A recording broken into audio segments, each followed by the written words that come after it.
Ragna's arm won't stop shaking. That's the problem. 6 years chasing this thing across half of Vestmark, and now that it's finally dying in front of her, her sword arm won't hold steady.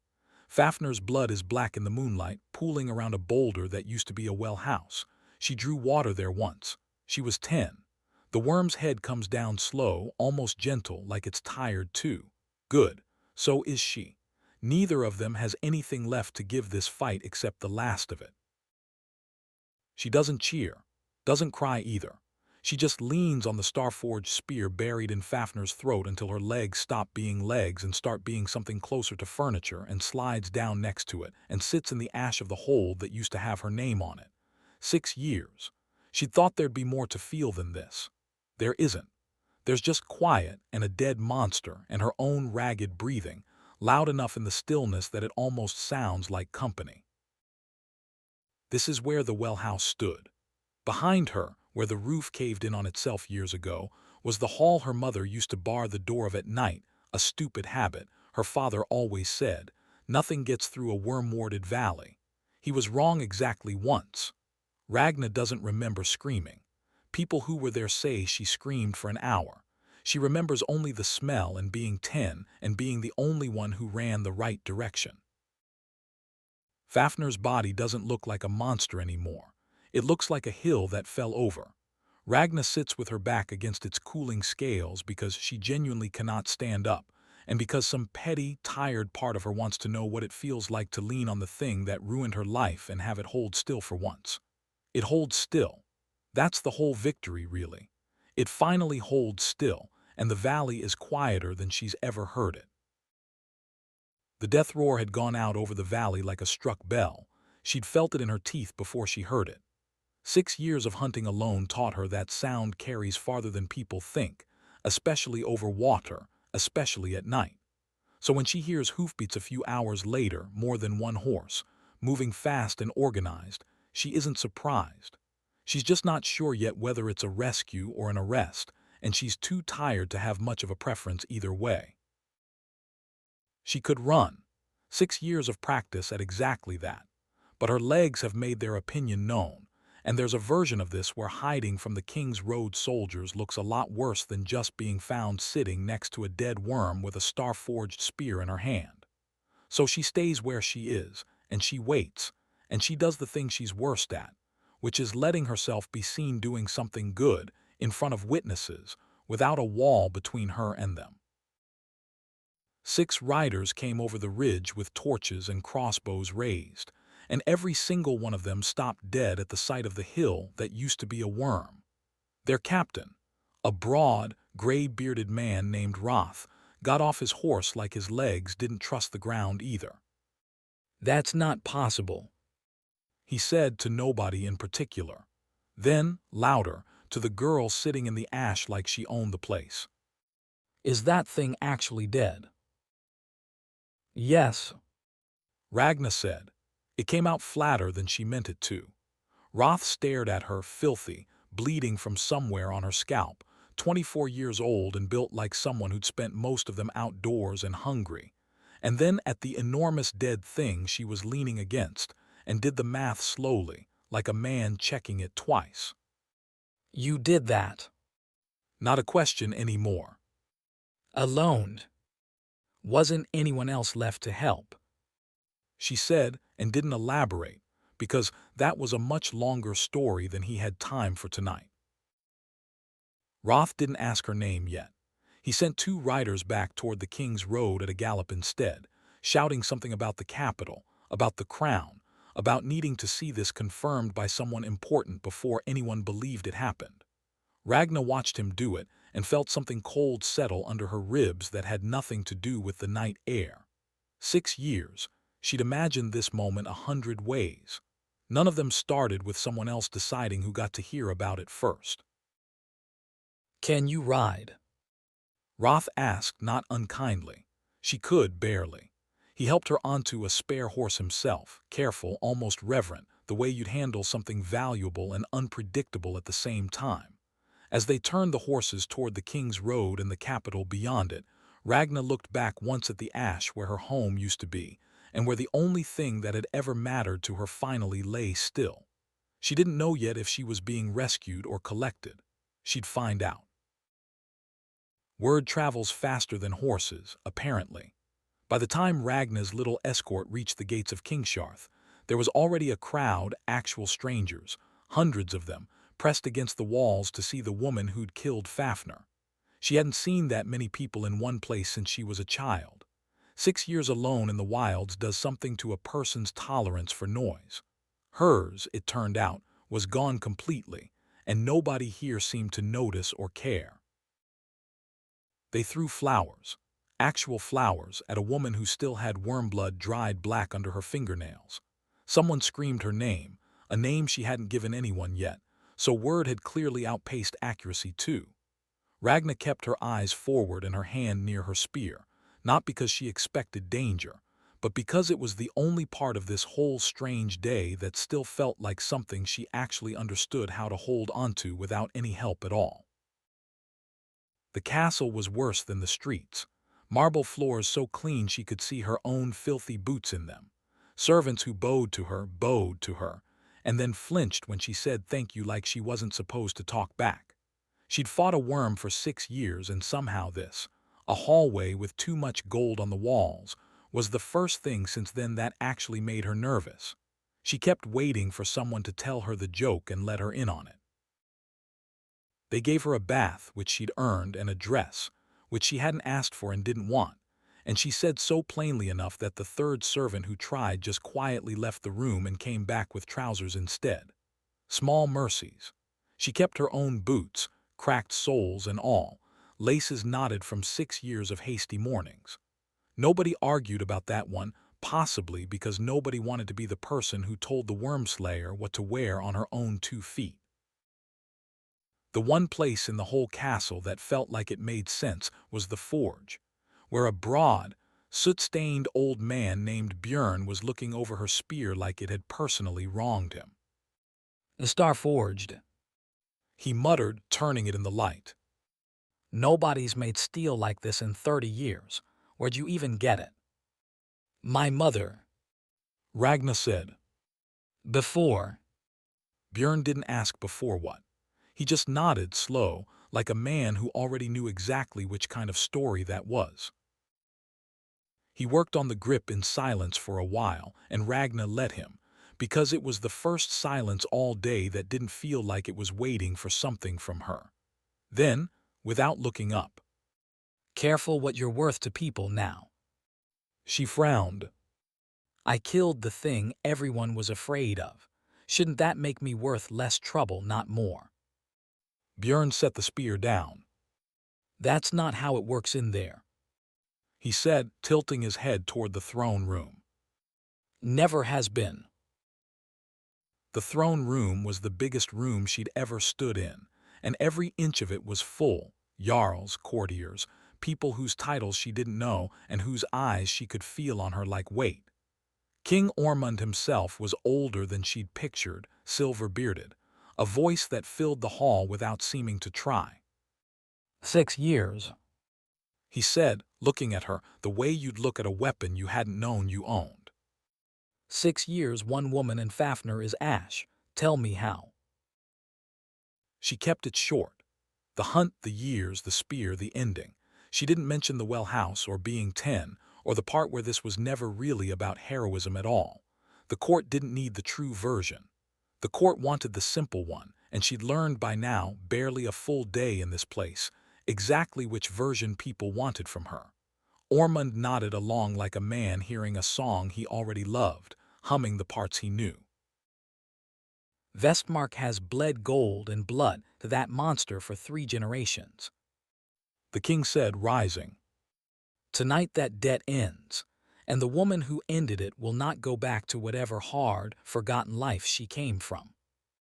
He drew his own sword, ceremonial, unused in years by the look of it, and pointed it at her like a blessing. Ragna Ashfold, I name you Sword of the Realm. The hall erupted. Actual thunder couldn't have been louder or less something she'd asked for. She smiled, because that was clearly what the moment required, and bowed her head because that seemed required too. But under the noise, under the applause bouncing off gold ceilings, she kept thinking about Bjern's voice in the forge. Careful what you're worth to people now. She was starting to understand that a title wasn't a reward. It was a leash with better manners than the last one. She just didn't know yet how short they meant to keep it. The apartment they gave her had a bed bigger than the room she grew up sleeping in. It also had a guard outside the door, which nobody called a guard. They called him an attendant. a word that apparently meant the same thing, except you weren't allowed to be annoyed about it. Ragna tested the theory on her first morning by trying to walk to the market alone. She made it 4 streets before someone very politely turned her around. For your safety. The attendant said, for the 3rd time, like repetition made it truer. Ragna considered explaining that she'd survived 6 years alone in Wyrm country and could probably manage a bakery without an armed escort, but she was starting to learn that arguing with these people was like arguing with weather. It didn't change anything. It just used up her patience, which she suspected she was going to need more of than she currently had left in the bank. By the 2nd day, the letters started. Jarls from every hold in Vestmark wanting an audience, a blessing, a signature on something, a moment of her time to stand next to them so people would see them standing next to her. She hadn't asked for any of it and couldn't refuse most of it, turned out. Sword of the Realm. Came with duties nobody had mentioned when the title got handed to her like a prize with strings sewn into the ribbon. It was Havard Sten who finally rescued her from a particularly persistent Jarl on the 3rd day, stepping in smoothly, easily, the way a man does when he spent 20 years learning exactly how court works. He was older, silver at the temples, dressed plainly for a man with his authority, no rings, no ceremony. Regent Sten. He said, offering a hand. Steward of the Crown's accounts. You look like someone who could use an actual explanation instead of another compliment. She liked him immediately, which she'd think back on later with something between embarrassment and suspicion. He didn't flatter her. He didn't flinch from her either. He just sat her down in his own study, gave her actual tea instead of whatever ceremonial thing the castle usually served, and started answering the one question nobody else had bothered to. What exactly had the tribute to Fafnir even paid for all these years, and why hadn't it worked in the end? Every hold sent grain, coin, sometimes livestock, up the old tribute road to the Wyrm's territory.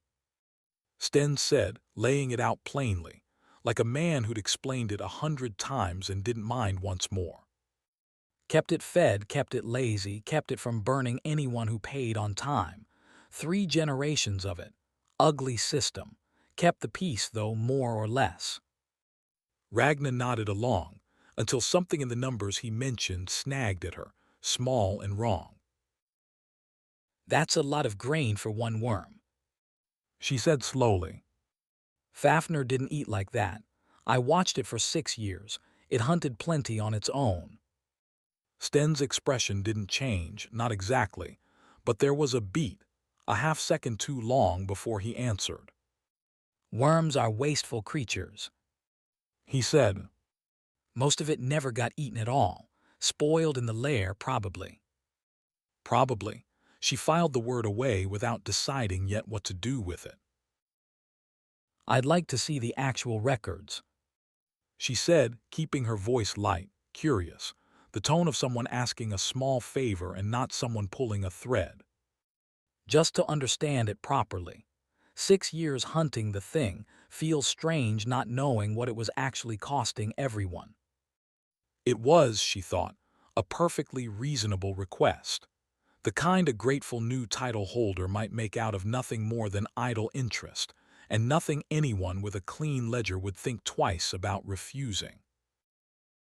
Of course, Sten said, no hesitation, no caution, just an easy smile and a promise to have the ledgers sent to her apartment within the week, the kind of answer that should have reassured her completely and somehow didn't.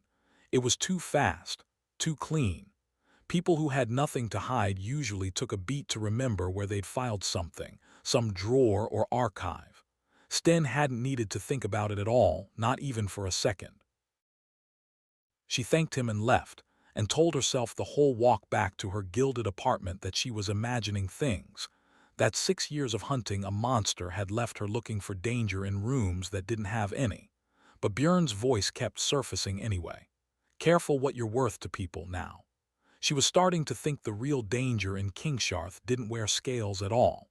It wore very good manners, and knew exactly which questions to answer too easily. Ragna got out of the castle exactly once that first week, and only because someone realized. Sword of the Realm visits the poor. Made excellent conversation at dinner parties. The kind nobles repeated to look kinder than they were. She didn't care why they let her go. She just wanted air that didn't smell like polished stone and old wine. The lower wards were a 20-minute walk from the throne room and a different country entirely. Mud streets, patched roofs, the particular quiet of people who'd stopped expecting good news to find them. She recognized the accent before she recognized the faces. Northern vowels flattened by cold, the same way her own mother used to talk before any of this happened. A woman selling patched blankets out of a cart looked up, went pale, and said a name Ragna hadn't heard spoken aloud in 6 years, not her own name, but her mother's, like the woman had known her as a child and was only now believing it. You're one of Halda's girls. She said, From Caldron. I thought you were all gone, every last one of you. Turned out half this street had come from her old region, scattered here after their own smaller holds burned or emptied out over the years. Not Fafnir's fire directly, most of them, but the slow bleed that came after, when the tribute road ate their harvests and left nothing behind for rebuilding. Ragna sat with 3 of them on an overturned crate for the better part of an hour, and heard more honest history in that time than the entire castle had told her across a full week of feasts. They promised rebuilding coin after.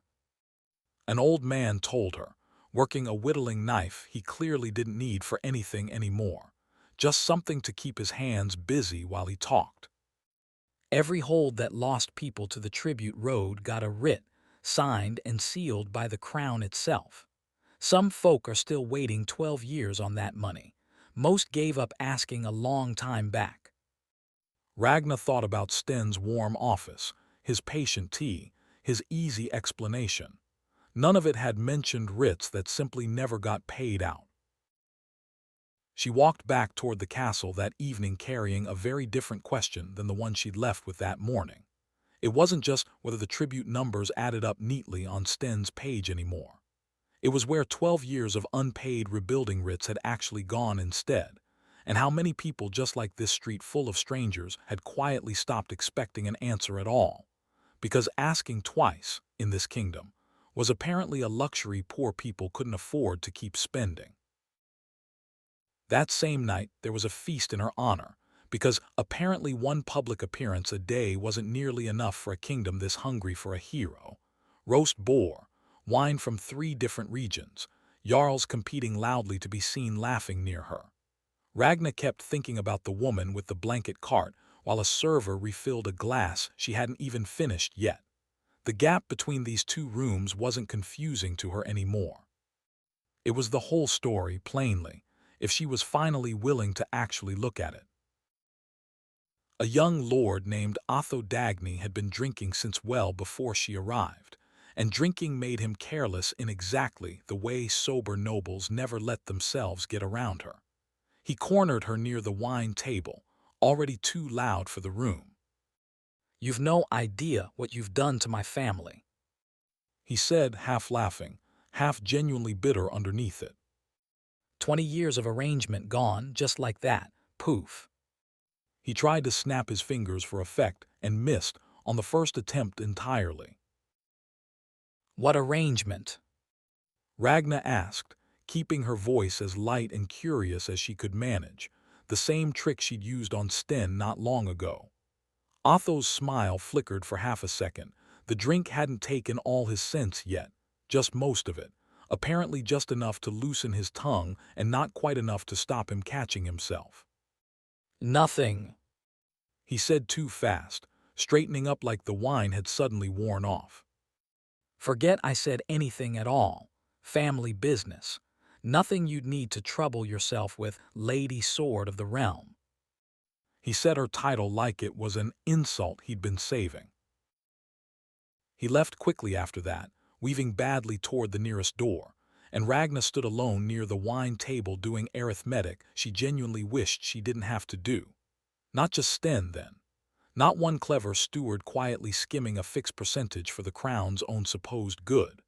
An arrangement house Dagny had personally profited from, worth 20 years by his own drunken count, gone the exact moment Fafnir stopped breathing on that hillside.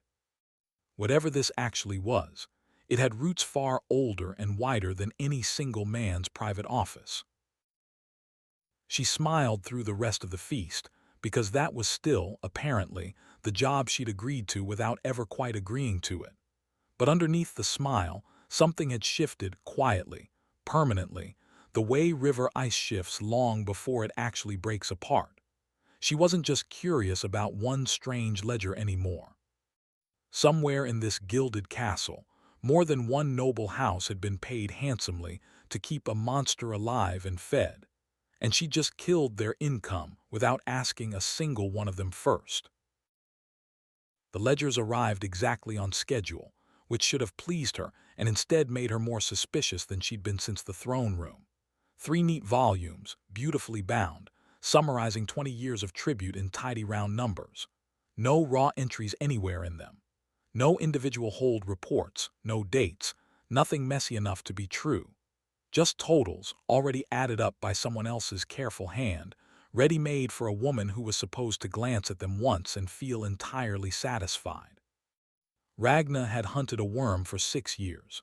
She knew exactly what a trap dressed up as a gift looked like from across a room. The actual archive, the raw one, lived 3 floors beneath the throne room in a long hall that smelled like old paper and even older dust, the kind of smell that meant nobody had aired the place out in years. Nobody stopped her from going down there, which told her something too.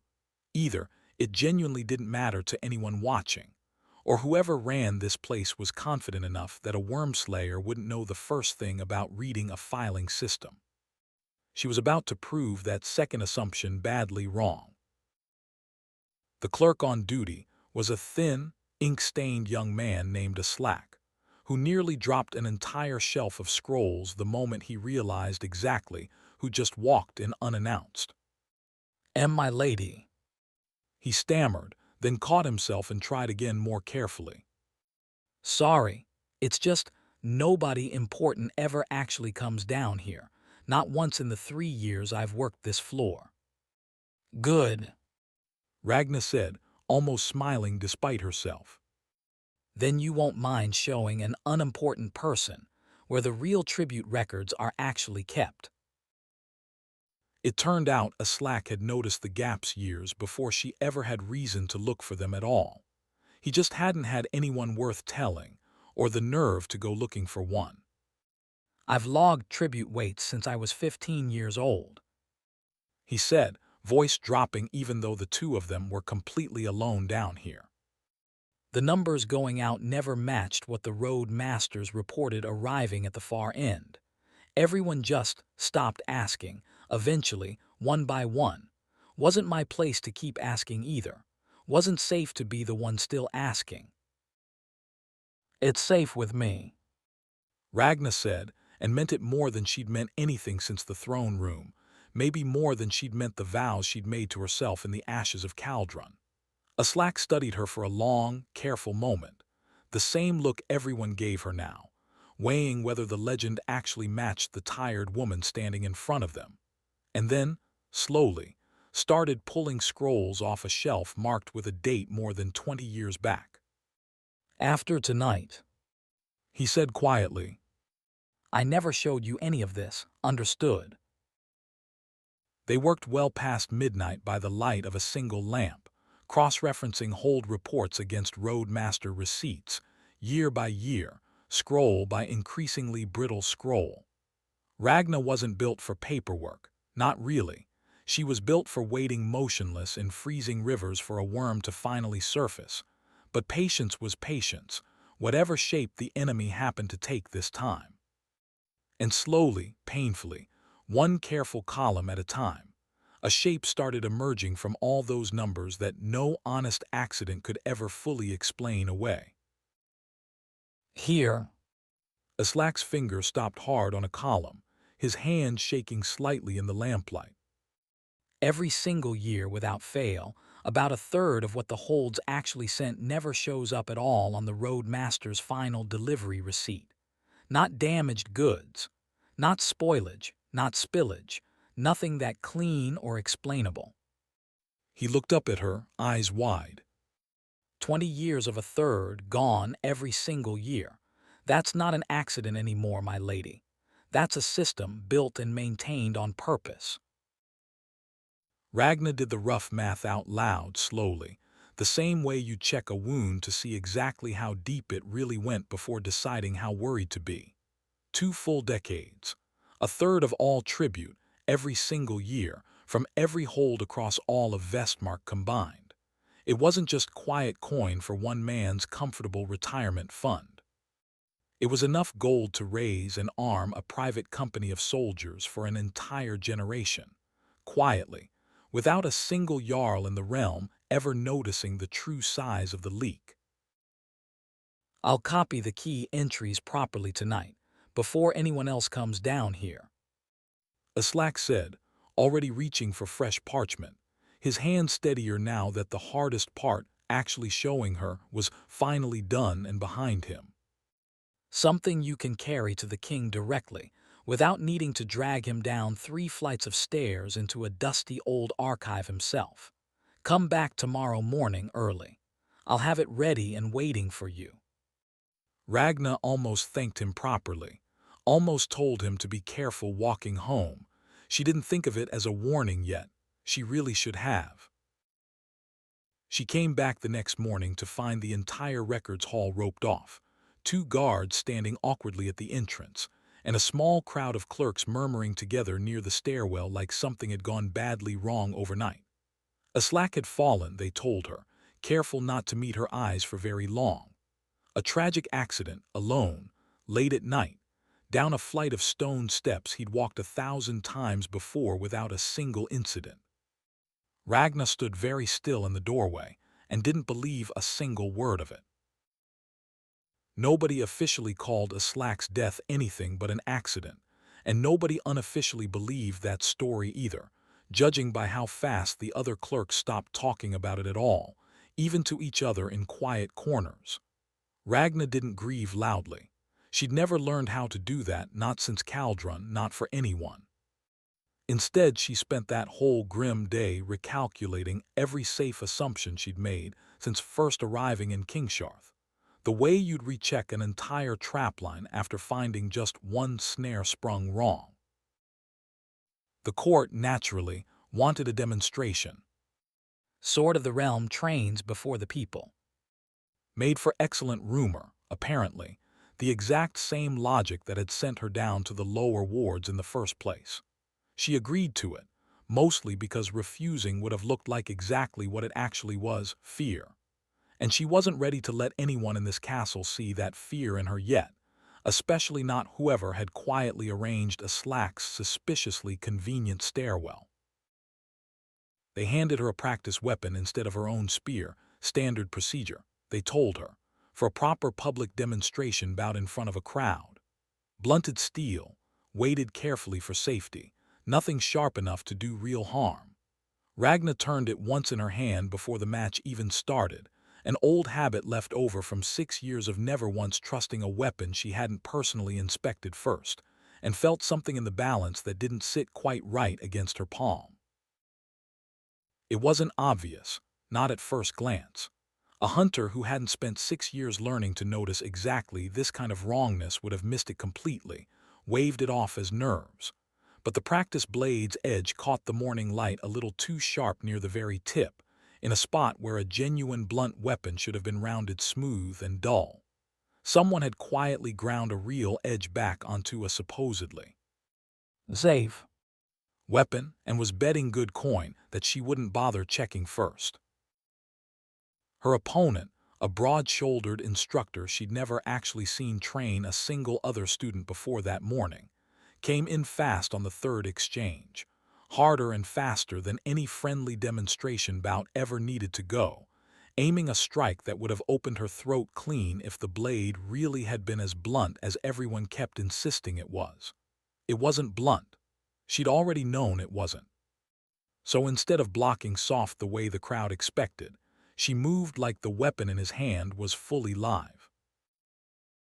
6 years of hunting something that genuinely wanted her dead every single day had taught her reflexes no palace instructor could ever hope to match, no matter how good his own sword arm actually was. She caught his wrist mid-swing, twisted the sharpened blade clean out of his grip before the strike could finish, and had him pinned flat on the ground with his own weapon, pressed to his throat before the watching crowd around the yard even finished gasping out loud. Who paid you? She said quietly, close enough that only he could hear the question over the noise of the crowd.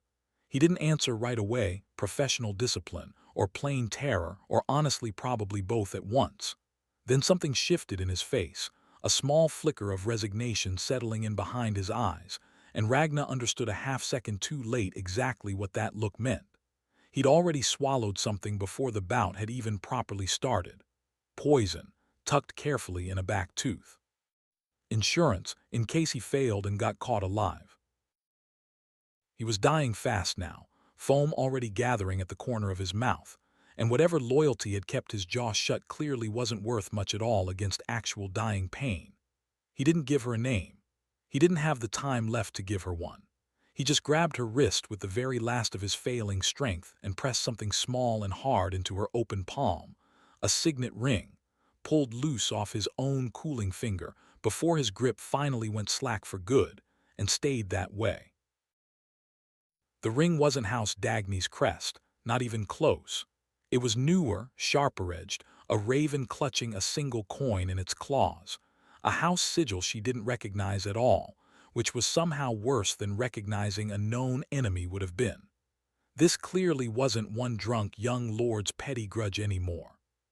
Someone with real money and real patience had hired a man good enough to fool an entire training yard full of witnesses, armed him properly, and made absolutely certain he couldn't talk if he was ever caught alive. When the guards finally swarmed the yard to Secure the situation. it was Sten who arrived first to manage it all, calm as ever, efficient as ever, already quietly deciding what the official story would say before anyone even thought to ask for her own account of events. She let him take charge of it, because arguing in front of everyone would have looked strange, maybe even guilty.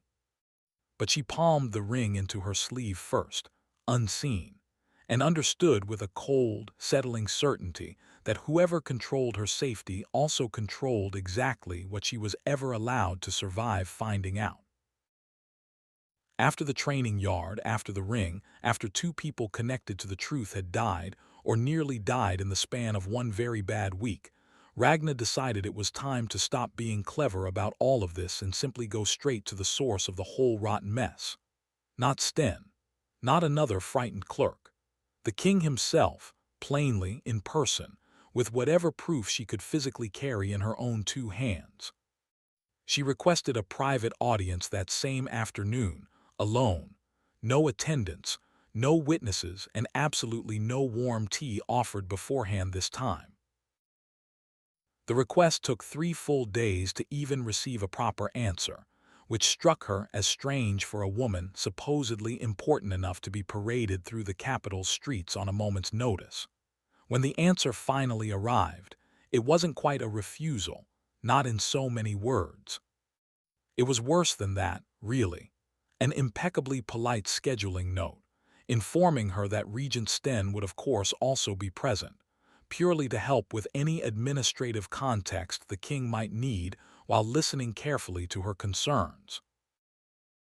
So there they were again, all 3 of them standing in the same grand echoing room, and Sten, positioned exactly where a man stands when he fully intends to be heard first on every single point that matters. Ragnar had rehearsed this particular conversation a dozen different ways on the long walk over. None of the versions she'd quietly practiced had accounted for someone else answering questions that were genuinely meant for the king alone to actually hear and weigh for himself, without interruption. Your Majesty, She began, choosing every word with more care than she'd used on anything at all since the worm's throat. I have good reason to believe the tribute records don't match what actually reached Fafnir's territory over many years running, a significant gap, large enough that it should matter to this whole kingdom.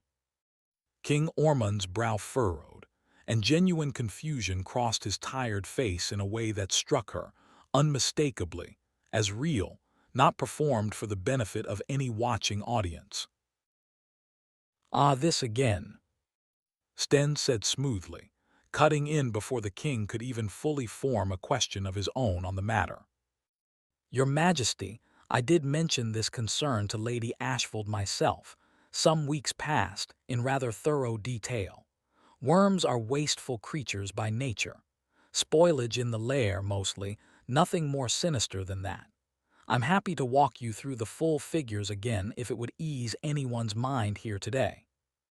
He said it warmly, easily, like a man patiently tidying up a small misunderstanding between trusted old friends. Is that so? Ormond said it slowly, glancing between the two of them with real weight behind his eyes, and Ragnar watched something important quietly settle into place there. Not suspicion of Sten exactly, not yet, but the specific flicker of fatigue that comes from a man realizing he's been handed the very same comfortable answer more than once, without ever once bothering to verify it himself, personally, with his own two tired eyes on the actual numbers involved. Havard has served this crown faithfully for 20 full years.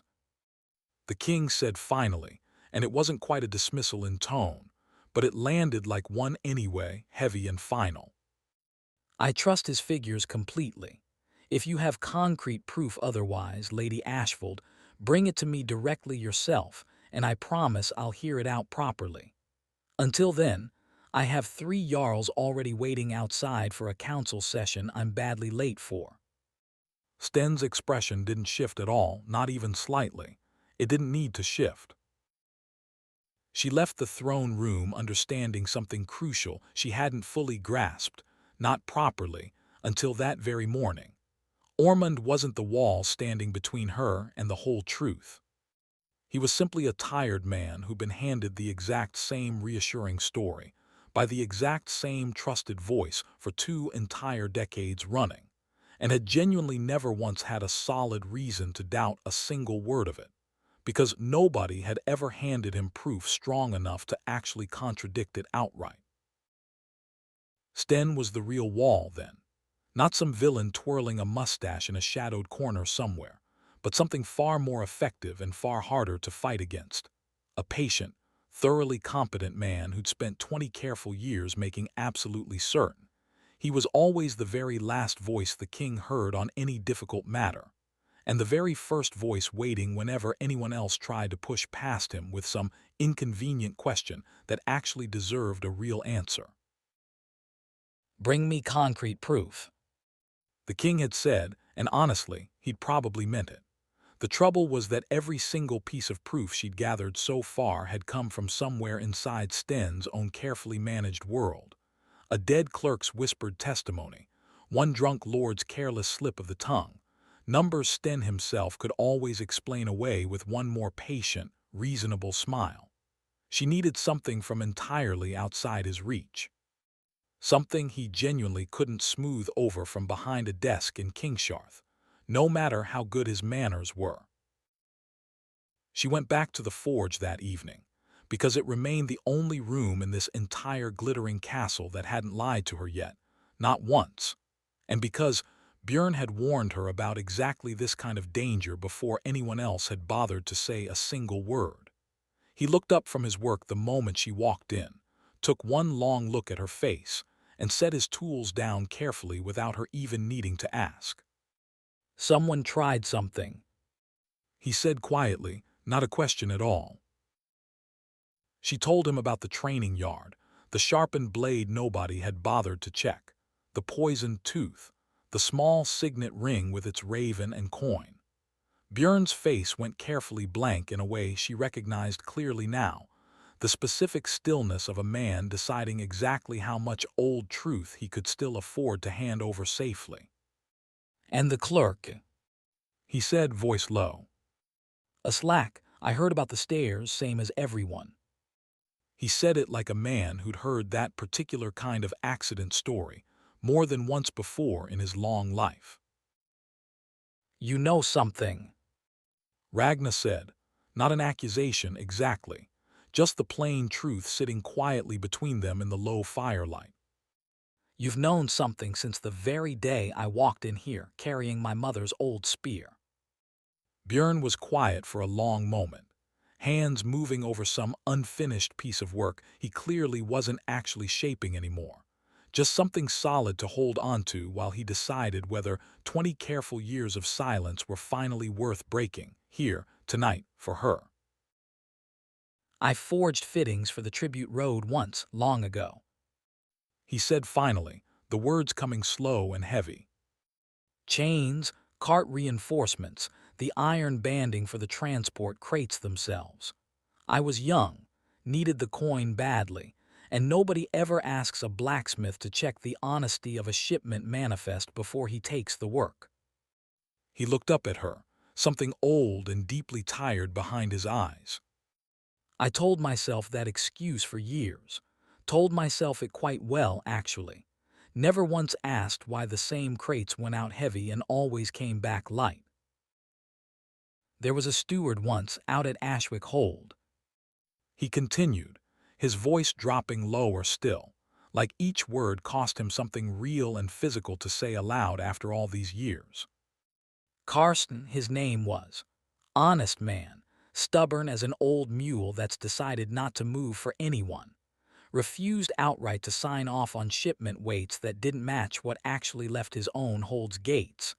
Made real noise about it too, more than once, to more than one person who should have listened properly.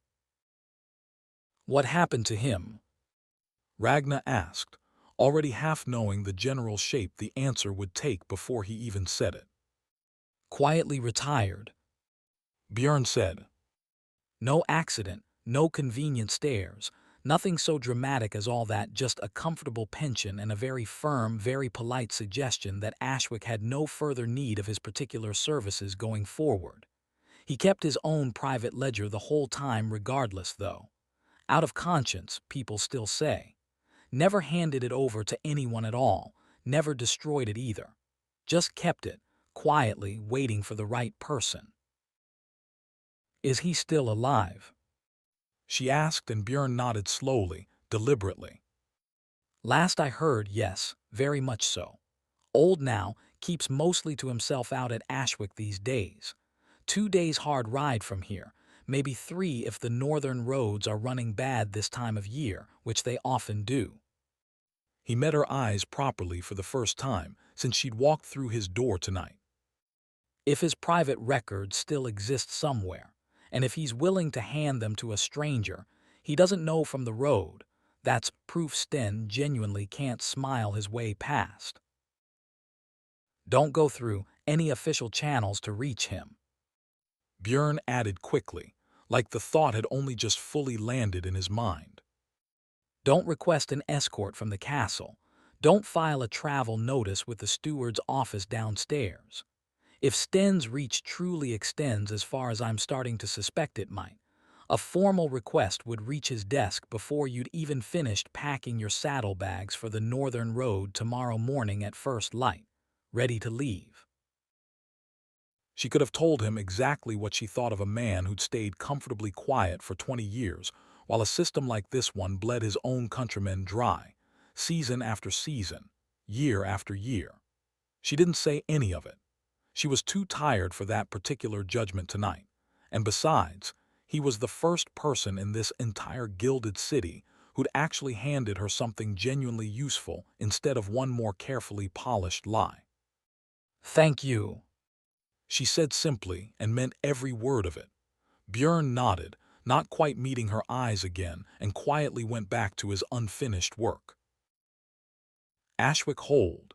2 days' ride, perhaps 3 if the weather turned against her. A retired steward with a stubborn conscience and a hidden ledger, waiting patiently all these years for someone finally worth handing it to. It wasn't proof yet, not really. It was only a direction, a single name, a reason to finally leave Kingsharth's gilded walls behind for the first time since the throne room had swallowed her whole. But after everything this past terrible week had already cost her, a direction alone felt like more than enough reason to move. The border holds haven't seen the sword of the realm since the naming ceremony. Ragna said, keeping her tone light and easy, the same practiced casualness she'd used asking about the ledgers weeks earlier.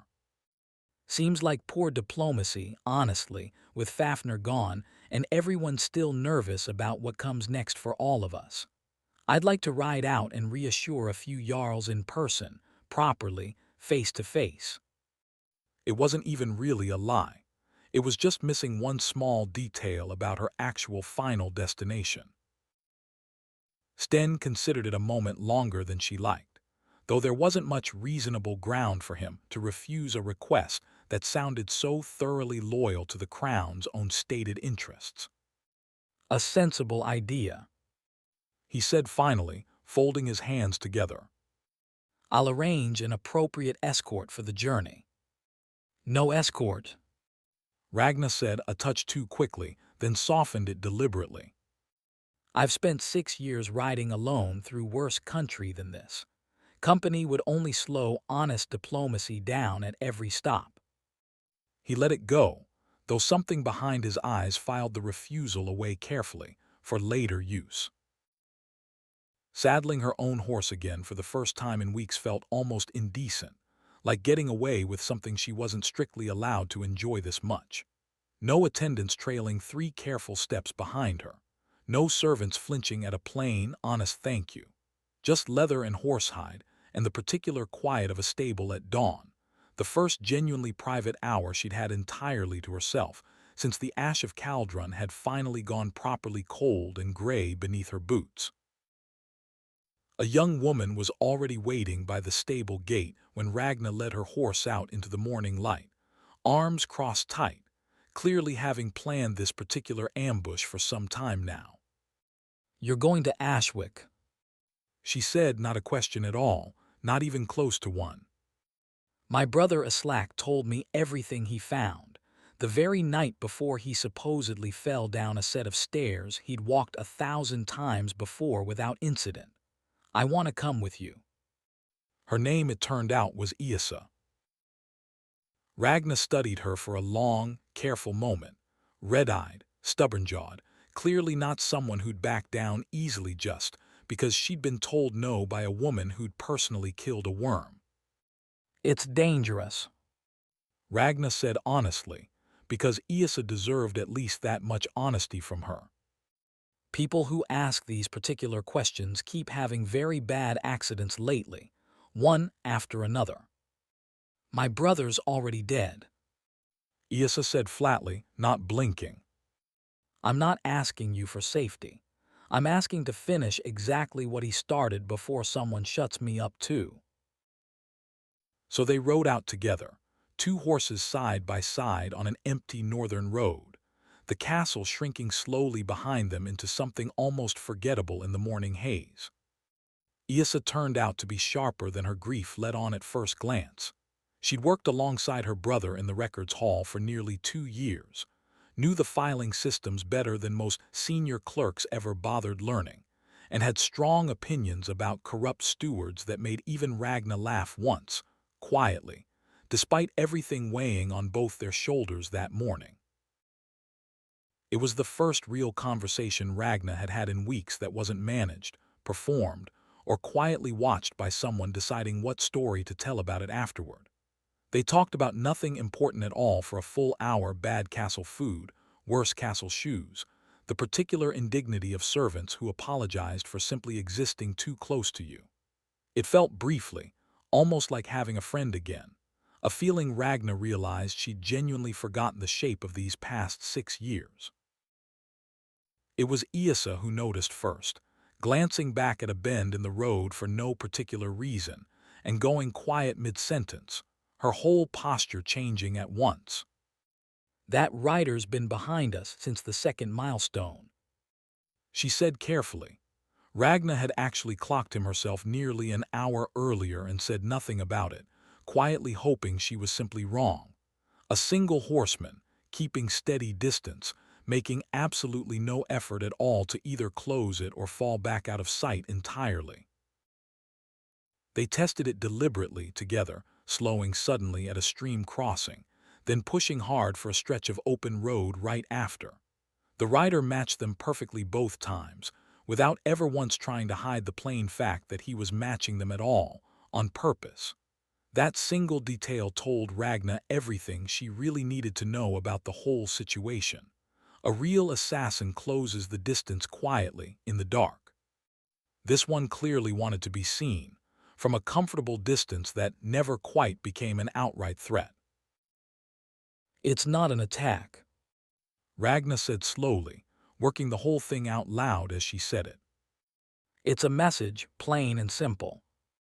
Someone wanted her to know, clearly and deliberately, that wherever she rode, however far from Kingsharth's gilded walls she traveled, she was never truly unwatched for a single mile of the journey. Yrsa's jaw tightened visibly. From Sten. Maybe. Ragna said, eyes still on the distant rider.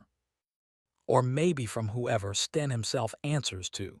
Someone we still don't even have a name for yet. Either way, Ashwick had just become a race against a clock neither of them could actually see. Ashwick Hold turned out to be smaller than Ragna expected, a modest cluster of stone buildings tucked into a valley the northern roads mostly forgot about these days, far from any tribute route that still mattered to anyone important back in the capital. No grand gate, no proud banners flying anywhere in sight. Just sheep and smoke rising from a dozen chimneys, and the particular hush of a place that had long ago stopped expecting visitors of any real consequence to come knocking on a stranger's door. Carson's cottage sat apart from the rest, at the valley's far edge, and the old man who answered their knock looked exactly like someone who'd spent 20 long years expecting this particular knock to come eventually, whenever it finally did. Stooped, sharp-eyed despite his years, one hand resting near a walking stick that could clearly double as something considerably less gentle if the need ever properly arose again. You're not the first to come asking, He said flatly, before either of them had spoken a single word. the others who came asking. Ragna said carefully, watching his face closely. Did any of them bring you this? She set the signet ring down on his table, the raven, the coin, still faintly stained with a dead man's blood along one edge of the metal. Carson's face changed the moment he actually saw it, old fear surfacing fast beneath decades of careful, practiced calm he'd clearly built up over the years. Where did you get that? He said, no longer flat at all, his voice suddenly much older than his weathered face. She told him everything, plainly, the way she'd learned to tell it now, chapter by chapter of the last 2 weeks, the wyrm, the title, the ledgers, a slack stairwell, the sharpened blade in the training yard back at the capital. Carson listened without once interrupting her, hands folded tightly in his lap, and by the time she finished, something in his whole posture had shifted, some old weight finally being handed off to someone else's shoulders after 20 long, lonely years of carrying it entirely by himself. He brought the ledger out from beneath a loose floorboard near the hearth, wrapped carefully in oilcloth gone soft and worn with age and years of careful handling. 20 years of honest waits. He said, setting it down on the table between them with something close to reverence in his weathered hands. Every single shipment that actually left this hold's gates, recorded true, right alongside whatever the official road master reports claimed had arrived at the far end of that same journey. The numbers matched everything a Slack had already found back in the capital's own archive, entry for entry, gap for gap, year after damning year. A full third of tribute, vanishing consistently between the Hold gates and the Wyrm's territory, every single season without a single exception ever recorded. But Carson's private records went further than the capital's ever could, because his listed exactly which holds had been shorted, and precisely which years it had happened in careful, damning, undeniable detail. Caldron, Ragna said, the word catching hard in her own throat as her finger found the name partway down a long column of ink. my home hold, 6 years back exactly. Show me that specific entry, please. Carson went very still at that, the particular stillness of a man who'd hoped, quietly and for years, that this exact question would somehow never actually come. Not from her, not from anyone at all, not ever if he'd been lucky enough to avoid it. Caldron paid in full that year. He said slowly, each word deliberate, careful, and final. Every measure, right on time, same as they always had before. But the ledger shows their tribute was deliberately marked short before it ever properly reached the Wyrm's territory at all. Not an accident of transport, not spoilage, nothing that innocent. A decision, made by someone well above my own station, meant to make an example out of one hold for the benefit of every other one watching closely that season. 2 other holds had fallen badly behind on their own payments that particular season. Carson continued, quieter now, watching her face carefully as he spoke each word. Someone decided a lesson was needed, a visible one, to keep the rest paying on time going forward without complaint. Caldron was chosen for it, not punished for anything it had actually done wrong itself. Simply chosen because it was convenient and because nobody powerful enough would ever properly ask why afterward once the smoke cleared. Ragna sat with that for a long moment, longer than felt comfortable for anyone else in the small, crowded room. 6 years spent believing her home had burned through simple bad luck, one unlucky season, one unlucky roll of fate's careless dice. It hadn't been luck at all, not for 1 second of it. It had been a decision, made by someone with a ledger and a calm, patient reasoning, and somewhere back in Kingsharth that same kind of someone was very likely still deciding things for people just like her, right now, this very evening. They left Ashwick at first light with Carson's ledger wrapped tight in oilcloth and buried deep in Ragna's saddlebag, and a quiet promise from the old steward that he'd disappear into the hills the moment they were safely out of sight, just in case anyone came asking after them later. The ride back felt different from the ride out, heavier and faster somehow, both women glancing over their shoulders more often than either wanted to properly admit out loud to the other. The single rider found them again by midday, exactly where the road narrowed into a stretch of dense forest, except this time he wasn't riding alone at all anymore. Ragna counted 4 more shapes moving quietly through the tree line before Yrsa even noticed the first one properly, spread wide in the practiced formation of people who'd done this exact kind of work together many times before, and knew precisely how to corner a target on a narrow forest road like this one. Off the road now, Ragna said, already moving before Yrsa fully processed the words landing, hauling both horses hard into the tree line where 5 separate attackers couldn't easily surround them from every direction at once. An arrow hissed past close enough to feel the wind of it against her cheek. Not a warning shot, clearly. A real one, aimed properly and with real killing intent behind it, that had simply missed her by the width of one careless hand. 6 years of hunting something that actively wanted her dead every single day had taught Ragna to read a fight in half a heartbeat, the way other people read a familiar face across a crowded room.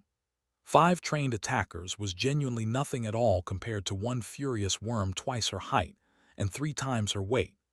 She put her spear through the nearest one's guard before he'd even finished raising his own blade properly, and didn't slow down for a second to watch him fall. Yrsa wasn't a fighter, not really, not the way Ragna was after 6 hard years, but she wasn't useless either, and she proved it fast, driving a loose branch hard into a second attacker's knee from behind at exactly the moment he lunged for Ragna's unprotected back. He went down hard onto the forest floor, and Ragna finished it before he found his feet again, grateful, in the small, distant part of her mind still capable of gratitude mid-fight, that she hadn't ridden out here entirely alone after all this time. The remaining 3 came at her together, coordinated properly, clearly expecting sheer numbers to matter more than raw skill ever could against one tired woman on a forest road. They were badly wrong about that particular assumption, and it cost the first 2 of them everything it cost to be wrong about a woman who'd spent 6 long years learning exactly how much damage a spear could do when the person holding it had genuinely stopped being afraid of dying a long time before tonight. She left the last attacker alive on purpose, spear point resting light at his throat, close enough now that neither of them needed to raise their voice at all to be heard clearly. Who sent you? She said, the exact same question she'd asked once before, in a training yard, to a man who died before answering her properly. This one hesitated a long moment, weighing his own remaining life against whatever loyalty he'd been paid handsomely to keep, and for one long second she genuinely thought he might actually talk. He didn't give her a name either in the end, same as the last one hadn't managed to either. But he said one thing before he ran for it, something that told her plenty regardless of the missing name. You shouldn't have gone to Ashwick, He said, already backing away fast toward the tree line. He knows you have it now. That's genuinely all that matters anymore. He was gone before she could press him any further, swallowed whole by the darkening forest ahead of them both. Yrsa was shaking badly, adrenaline finally catching up with her all at once now that the fighting had actually stopped completely, but unhurt beyond a few bruises that would fade within a week or 2 at most. Ragna checked her over anyway, carefully, the same methodical way she used to check herself for wounds after a bad wyrm encounter out in the wilds, years ago. He knows. Yrsa repeated quietly, still catching her breath. Whoever he is exactly. He knows we have the ledger now tonight. There was no more pretending this was simple diplomacy now. No more manufactured excuses about visiting nervous Jarls in distant border holds.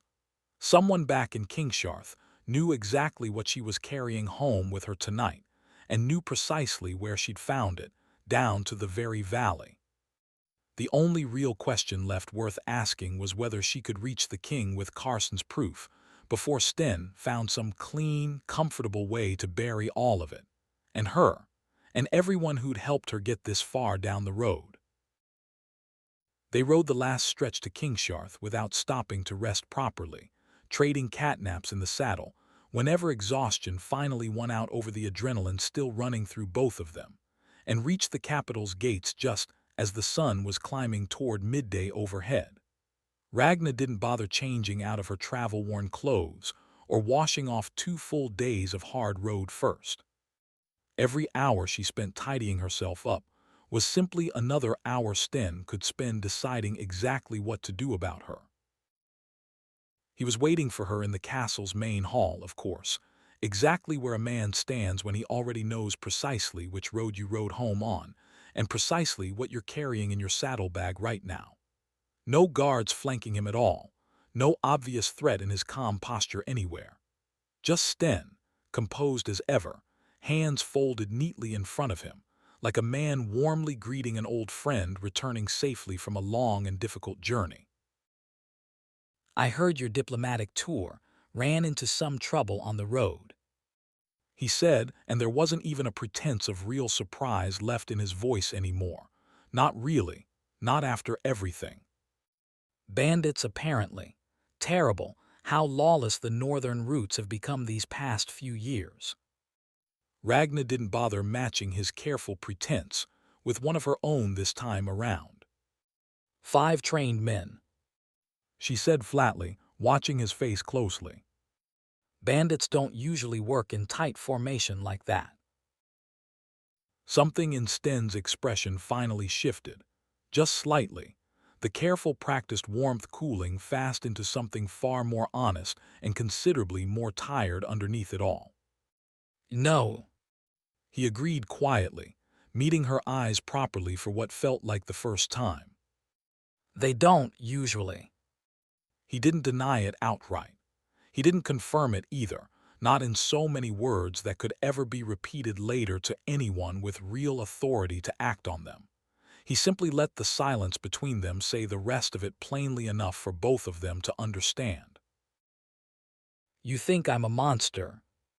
He said, almost gently, like he'd had this exact conversation in his own head 100 times already, quietly rehearsing it against the day it finally came for him. I promise you, I've asked myself that very question more often than you'd ever believe possible.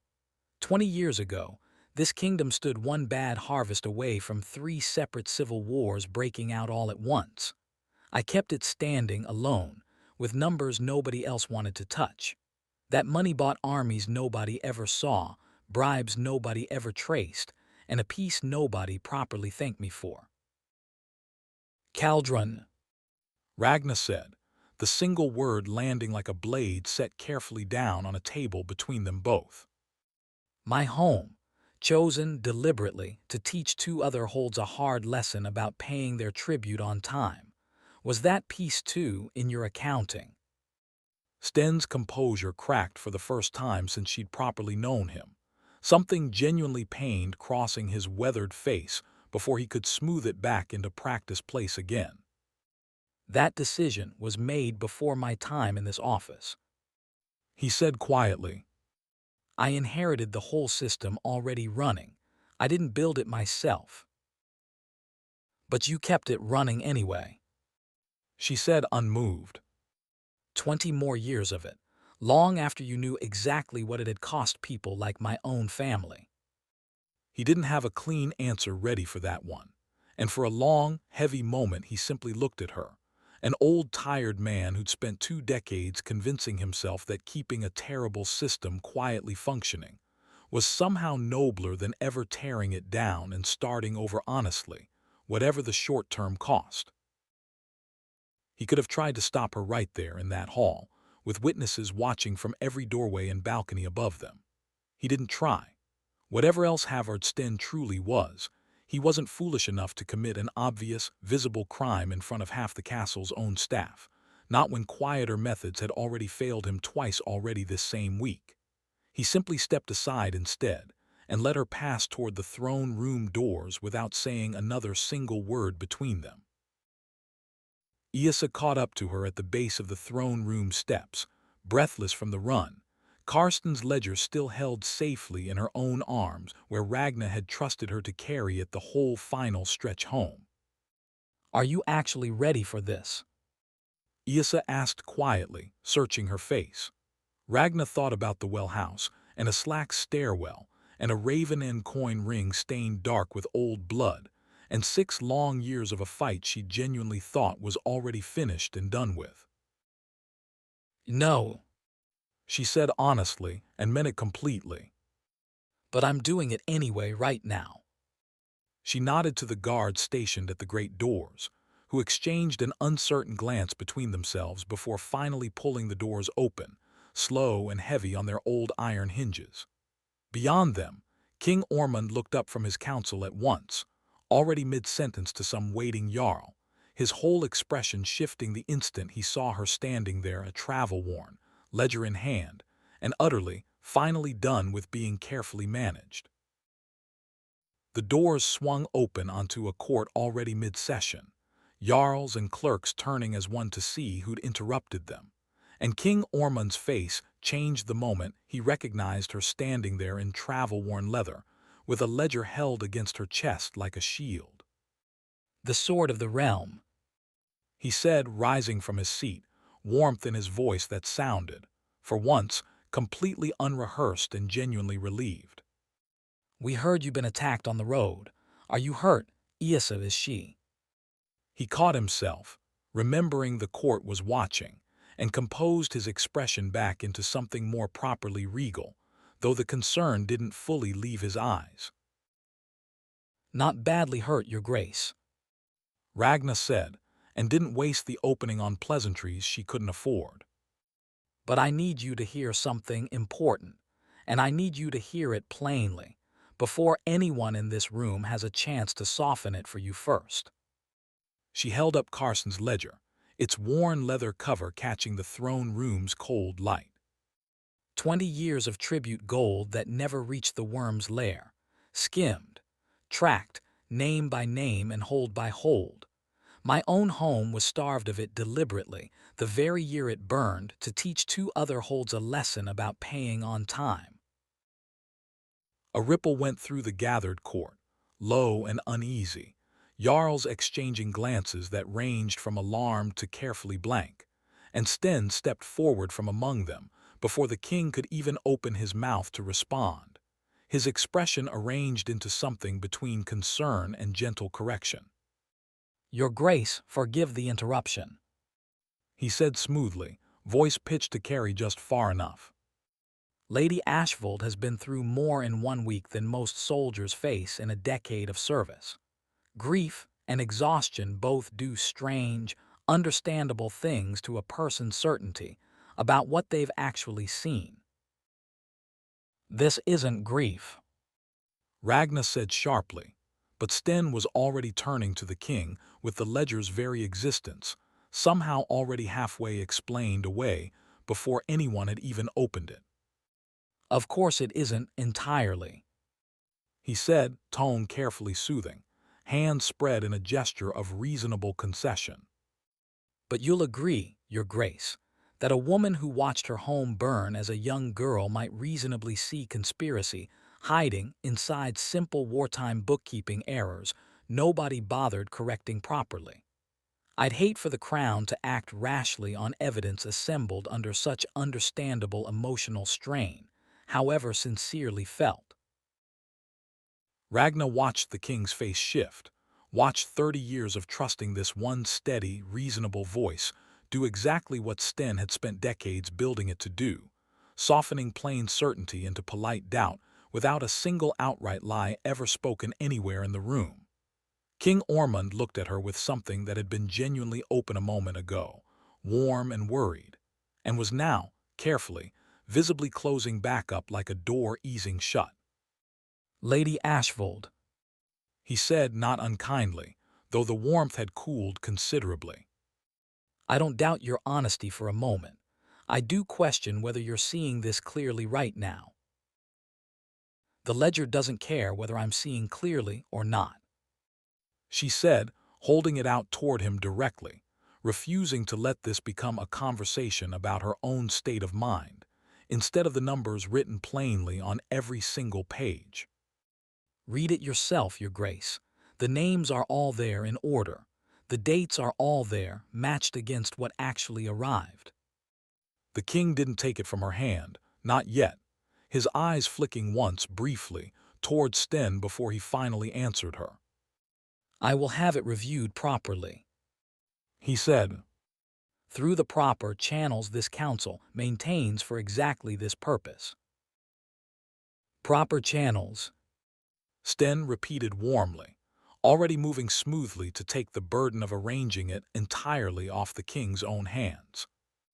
I'll see an inquiry convened myself, your grace, so the crown's good name stays well clear of anything still unproven, and Lady Ashwold gets the thorough, fair hearing her considerable service to this kingdom has genuinely earned. Ragna felt the trap close even as it was still being politely built in front of her, entirely reasonable and entirely under Sten's own careful control from this very first step onward. She'd walked in here with a weapon and watched it get filed away instead, gently, like a formality nobody could quite object to. She left the throne room the moment the king's attention moved visibly on to other pressing business, unwilling to stand there any longer and watch Sten smile his careful way through the rest of the court session like nothing important had happened in that room at all. 6 years of hunting a monster alone through wilderness, and Ash had taught her a particular, grinding patience with slow fights that took time to win. It hadn't taught her a single ounce of patience for rooms full of powerful people who'd already quietly decided together which version of events was easier and safer for everyone to simply live with. Yrsa caught up with her halfway down the long corridor, still slightly out of breath from hurrying after her. That went about as well as I honestly expected it to, she said carefully, watching Ragna's face closely for whatever reaction might come next. Ragna didn't slow her furious pace even slightly. He didn't deny a single thing in that whole room, she said. He just made absolutely sure it wouldn't matter to anyone whether he denied it or not. That's worse than a lie, Yrsa. That's a lie with better manners. So what do we actually do? Yrsa asked. If the front door's closed to us now, and the proper channels all belong to him already. Ragna finally stopped walking, turning the worn ledger over once in her hands, thinking of every Jarl in that throne room who'd watched Sten soften an outright accusation into a sympathetic misunderstanding, without ever once raising his voice. We stop asking politely, she said quietly, meeting Yrsa's eyes. If he controls the inquiry from the inside, we make certain the inquiry stops being the only place this particular fight actually happens. The inquiry chamber was colder than the throne room in every way that mattered, all hard stone and long formal tables, and Ragna understood within the first few minutes that the entire room had been deliberately built to feel procedural rather than urgent. Sten had installed a man named Jarl Fedor to chair it, polite, thoroughly unhurried. A longtime ally who owed his own, holds comfortable standing to exactly the arrangement now supposedly under careful review. We're here simply to establish the plain facts, Fedor said, folding his hands with the air of a man settling in for a very long, patient afternoon. Nothing more and certainly nothing less. Otho Dagny sat near the back of the chamber, sober for once, watching the whole slow proceeding with the wary attention of a man who'd already said far too much once, drunk in a tavern many months ago. Ragna caught his eye briefly across the room. He looked away first, his jaw tight. She'd hoped, foolishly perhaps, that he might turn out to be some kind of ally in this particular fight. Instead, he looked exactly like a man carefully calculating just how much trouble his own family's private arrangement could actually survive if it ever came fully into open daylight. Fedor took Carson's ledger from her and began working through it with the slow, exhausting thoroughness of a man determined entirely to bury urgency underneath layers of careful procedure. Every single entry got questioned individually for authenticity. Every gap in the numbers got offered some alternate, thoroughly mundane explanation. A lost shipment somewhere, a clerical error, a poor harvest year misrecorded by some long-dead clerk. Sten sat mostly silent through all of it, letting his patient ally do the tedious, careful work of making 20 full years of quiet theft sound like nothing worse than ordinary, forgivable paperwork. There are 11 separate gaps across 9 entirely different holds, Ragna said, finally cutting through yet another round of polite alternate explanations offered without a shred of real evidence behind them. all landing precisely in years when Regent Sten personally oversaw the collection route himself. That isn't 11 unrelated bad harvests happening to line up. That's a clear, deliberate pattern, and everyone in this chamber knows it. Sten finally spoke, calm and measured as always. Patterns can very easily be simple coincidence, Lady Ashfold. I'd hate to see this inquiry convict a man of 20 diligent years of service on numbers alone, without proper context. By the third exhausting hour, Ragna finally understood the true shape of what was actually happening in that cold stone room. This inquiry wasn't built, ever, to reach any real conclusion at all. It was built instead to take as long as procedurally possible, questioning every single individual entry until the ledger's overall crushing weight got lost entirely somewhere in the tedium of its smallest parts. Yrsa, watching quietly from the gallery above, caught her eye once with an expression that told her she'd reached that exact same grim understanding, probably an hour earlier. He's going to talk this entire thing to death, Ragna said, once they were finally standing outside the chamber, her voice low and tight with real frustration. question every single line individually, until nobody left in that room even remembers what the whole ledger actually adds up to. Yrsa nodded slowly, clearly already thinking several steps ahead of her. Then we simply don't wait around for the inquiry to reach any kind of verdict. She said firmly. We take this somewhere it can't be slowed down quite so easily. Somewhere full of people who have already personally lost something real. The Jarls who actually lost holds to Fafnir's tribute demands. Yrsa said, thinking it through carefully as she spoke the words aloud for the first time. Not the ones quietly benefiting from the old arrangement. The ones who paid honestly for 20 straight years and got absolutely nothing rebuilt in return for it. If they see this ledger properly, before Fedor's inquiry finally finishes burying it in endless procedure, they'll draw their own honest conclusions a lot faster than a chamber Sten's already thoroughly bought and paid for. Ragna felt something important shift back into sharp focus in her chest. They spent the rest of that whole day together in the administrative hall, cross-referencing the ledger carefully against tribute records for every single hold that had paid fully in and got nothing rebuilt in return afterward.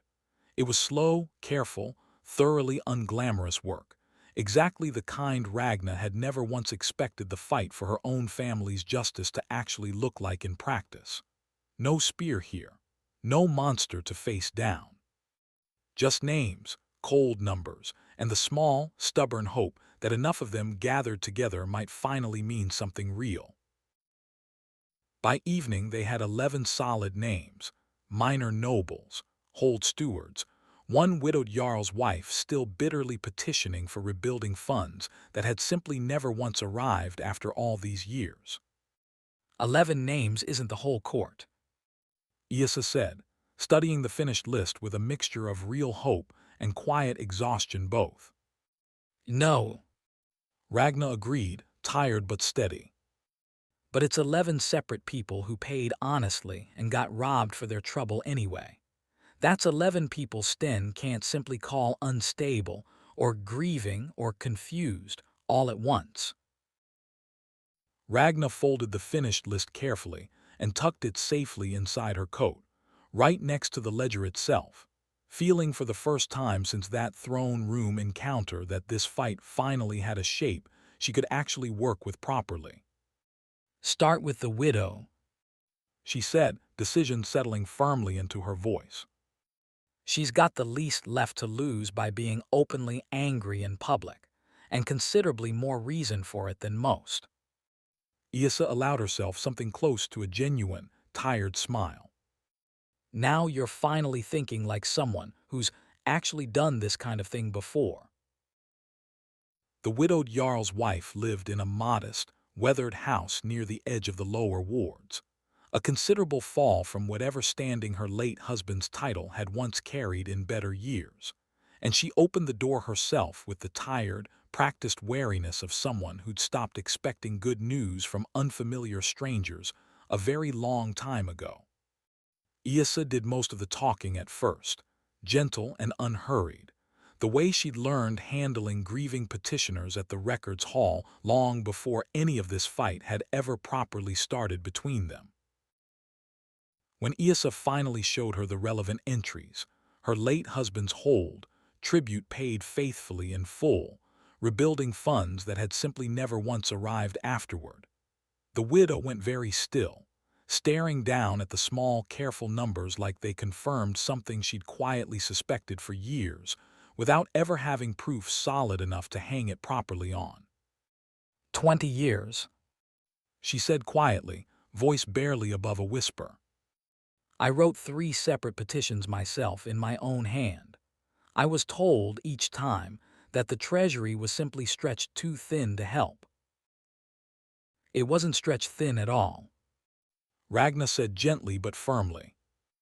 It was stolen, deliberately, by the very same man who kept telling you it was stretched thin every single time you asked.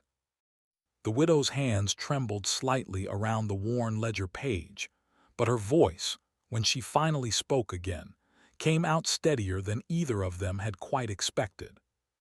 What do you actually need from me? She asked, straightening her shoulders. That I haven't already given this entire kingdom 20 years of quiet patience for, and got nothing back in return. Your name, Ragnar said plainly. publicly standing right alongside this ledger, alongside 10 other names in exactly the same position as yours. Sten can call one grieving woman unreliable easily enough. He can't call 11 separately robbed households all the same thing at once, not without the whole court starting to quietly ask why he's suddenly so eager to discredit every single one of them together. The widow considered this carefully for a long, weighing moment, then finally nodded once, sharply, like a decision she'd been putting off for far too many years already. The second household came considerably harder to win over, a minor steward whose own family still technically benefited from a small annual stipend that Sten's office directly controlled, and who clearly weighed the very real risk of losing it against the equally real risk of staying silent for another 20 long years. Yrsa didn't push him at all. She simply left the relevant ledger page behind with him and said quietly they'd be glad to have his name, whenever exactly he finally decided what kind of man he actually wanted to become. By the 4th long day, they had 7 names fully committed and 4 more still seriously considering it. A quiet, thoroughly unglamorous coalition built one careful, patient conversation at a time, entirely outside the inquiry chamber's slow, grinding procedure altogether. None of it felt remotely like the kind of victory Ragnar had once imagined for herself, long ago, back when this whole fight had still just been about one monster and a single spear. It felt like something considerably slower instead, and somehow, despite everything, more permanent underneath it all. Word's starting to move faster than we are, I think. Yrsa said one evening, real tension threading through her voice that hadn't been there even the day before. 2 of the names on our careful list got quietly visited today by men who work directly for Fedor's household. Nothing overtly threatening, officially speaking. Just gentle reminders about how these kinds of inquiries can take a very long time indeed to conclude, for people who cooperate patiently and don't rock the boat. Ragnar felt the old, familiar cold settle deep into her chest again. He knows exactly what we're doing. Ragnar said, not really a question at all. Yrsa nodded grimly, arms crossed tight. He's probably known since the second name signed on, honestly. He's not stupid, and he's certainly not going to let 11 quiet, careful conversations turn into a genuine public embarrassment without trying his best to slow it all down first, one way or another. Ragnar thought of the widow's newly steady voice, the steward's careful hesitation, all of it now sitting fully exposed under Sten's patient, watchful attention. Then we stop being quiet about any of this, Ragnar said, decision settling firmly into her voice like a blade, finally finding its proper edge. The Jarls Council meets in exactly 4 days. If Sten's already watching us carefully build this thing, there's no real advantage left in staying cautious about it any longer. We put the whole coalition in front of every Jarl in the kingdom at once, before Fedor's quiet little reminders convince anyone else to change their mind entirely. Yrsa looked at her for a long, weighing moment, clearly measuring the considerable risk plainly in her own head. That's not quiet at all. Yrsa said slowly. That's a full declaration, in front of everyone who matters. Ragnar nodded, feeling the whole shape of the next 4 days settle heavily into something she genuinely couldn't take back once it properly started moving. Good. She said simply. I'm tired of quiet, honestly. Quiet is exactly what let this whole rotten thing go on for 20 uninterrupted years in the first place. Yrsa held her gaze a moment longer, then finally allowed herself something close to grim, tired respect. Then let's go make some real noise together. The council chamber was fuller than Ragnar had ever once seen it before, every single hold in the kingdom represented by either a jarl or a steward, all drawn in by persistent rumor of exactly what she intended to present before the whole assembled court at once. Sten stood near the head of the long table, composed as always in his familiar dark coat, though she caught the faint, telling tightness around his eyes that told her he understood precisely how much more dangerous a fully public room actually was compared to one small private inquiry he still controlled. Ragnar laid the worn ledger and the coalition's careful list of names on the long table together, letting the whole room see both at once, the damning numbers, and the 11 actual households they'd genuinely harmed over 20 patient years. This isn't simply one grieving woman's private suspicion, She said, voice carrying clearly across the hushed chamber. This is 11 separate holds, all paid faithfully in full, who received absolutely nothing rebuilt in return for 2 decades running. Their names are all here. Their real losses are fully documented. I'd like this council to hear directly from them. Sten let the widow speak first, calculating correctly that letting genuine sympathy land early in the room would only make his own careful counter considerably more effective once he finally chose his precise moment to speak. He waited patiently through 3 full testimonies, outwardly moved and nodding along solemnly, before finally rising to his feet. These losses are entirely real, He said gravely. and I grieve every single one of them as deeply as anyone gathered in this room today. But grief isn't the same thing as evidence of conspiracy. It's evidence of a kingdom that survived hard decades imperfectly, doing its honest best. Lady Ashwold was given a proper title, a comfortable home, and this crowns genuine gratitude for her considerable sacrifice. Sten continued smoothly, turning the whole room's attention deliberately toward her instead of toward the damning numbers themselves. I understand completely the temptation to see betrayal lurking everywhere after everything she's personally survived. But I would ask this entire council to consider carefully whether we're truly honoring her service today, or simply indulging a hero's private grief at the direct expense of a steward who's given this kingdom 20 entirely honest years of quiet, thankless service. She felt the whole room's sympathy shift visibly in real time, watched Jarls who nodded along sincerely with the widow's testimony, only minutes earlier begin exchanging uncertain, doubtful glances with each other instead, Sten's careful framing doing exactly the patient work it had always been so carefully built to do. Yrsa, standing beside her, kept her own expression carefully steady throughout, but Ragnar could see that same grim recognition surfacing in her eyes too. This particular room wasn't going to be won with plain facts alone, not against a man this thoroughly practiced at managing rooms. I'm not asking this council to indulge my private grief. Ragnar said firmly, refusing to let his careful frame settle entirely unanswered in front of everyone. I'm asking it to read 11 separate ledgers against 11 households' genuine, documented losses, and then tell me honestly whether that adds up to imperfect wartime survival or simple theft carried out with unusually excellent handwriting. A few Jarls shifted uncomfortably in their seats at that, some visibly troubled, but Sten only inclined his head slightly, as if graciously absorbing a fair point from an understandably passionate, grieving woman. The council reached no formal verdict that entire long day, which Ragna understood, watching Sten's quiet, patient satisfaction afterward, was precisely the outcome he'd wanted all along from the moment she'd first forced this whole matter into public view. No formal accusation raised against him directly. No formal dismissal of her own claims either, not yet.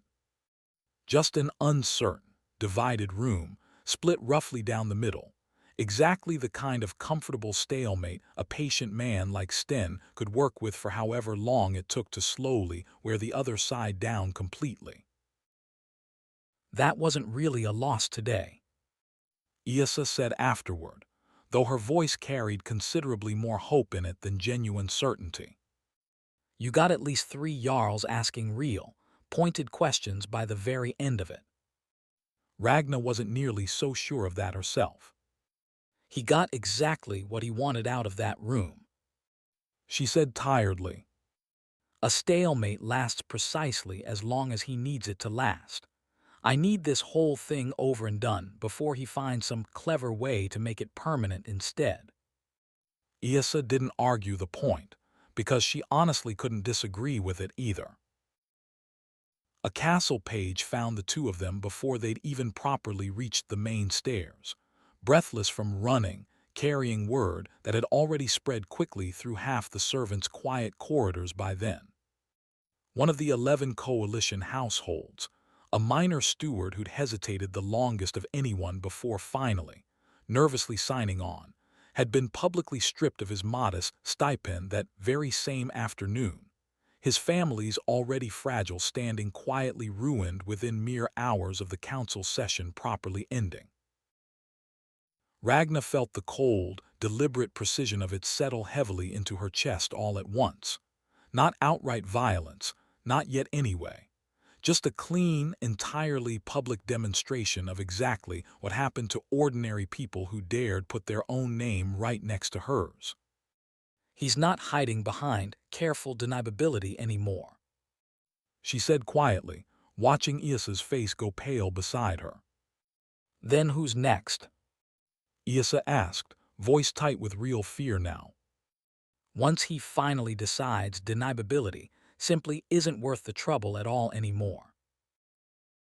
The steward's household had already been packed into 2 cramped rooms above a neighbor's shop by the time Ragna and Yrsa finally arrived there, his modest standing dismantled with an unsettling efficiency that spoke clearly of long, careful practice at exactly this kind of quiet ruin.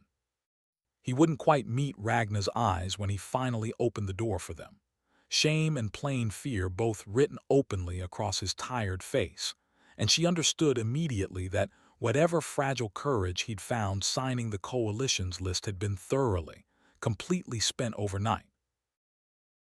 I have to withdraw my name, He said quietly, before either of them could even properly speak first. I have a family to think of.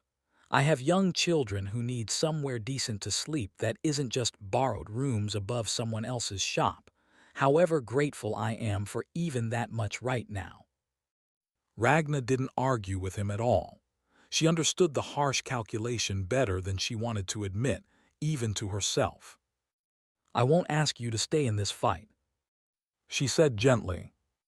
but I do need you to tell me exactly what happened, off the record, if nothing else at all. He told them what little he actually knew. A quiet, polite visit from one of Fedor's own men the very morning after the council session. A courteous explanation about mysterious Irregularities. in his stipend paperwork that had apparently gone entirely unnoticed for years, right up until precisely the moment his name had appeared on Ragna's careful list. No threat spoken aloud anywhere in the whole conversation. Just cold consequence, delivered with exactly enough plausible deniability built in to survive any future inquiry Sten himself might one day have to personally face. By the end of that same long day, 2 more names had quietly withdrawn as well, each one with some slight variation of the exact same story, old paperwork suddenly scrutinized closely, minor debts suddenly called in without warning, small privileges suddenly and quietly revoked overnight. None of it individually rose to the level of any obvious crime. All of it together added up to a coalition steadily losing its collective nerve, one frightened household at a time, exactly as efficiently as Sten had once managed 20 full years of careful tribute logistics. We're losing them faster than we can possibly hold on to them. Yrsa said, some of her earlier confidence now visibly cracked through with real worry underneath it.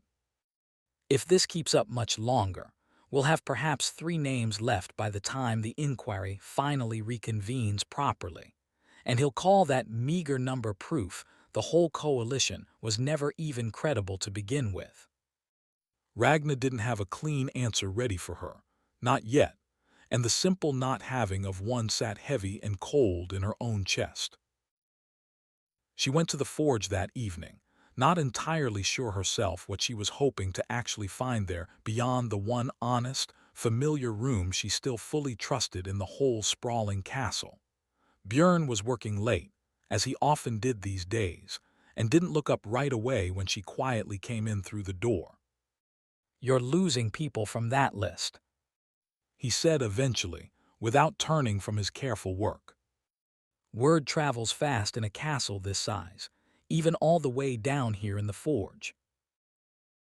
I need someone with nothing left to actually lose. Ragna said quietly. Someone Sten simply can't ruin any further, because he's already spent decades quietly ruining them slowly from the inside out instead. Bjern finally set down his heavy tools and looked at her properly, and she saw something old, tired, and deeply guilty surface fully across his weathered face for the first time since that very first warning he'd given her, back when all of this had still somehow felt survivable and manageable. I helped maintain the tribute wagons myself for 15 straight years. He said, the words coming slow and heavy, like something finally being allowed out into the open after being held in far too long. I knew the loads never properly matched the manifests. I told myself every single time it simply wasn't a blacksmith's place to go around questioning why. I've hated myself for that particular quiet cowardice longer than you've likely been alive, girl, and that's not an exaggeration on my part. You want to witness Sten genuinely can't quietly ruin. Bjern said slowly. Because I'm already ruined in the one way that actually matters here.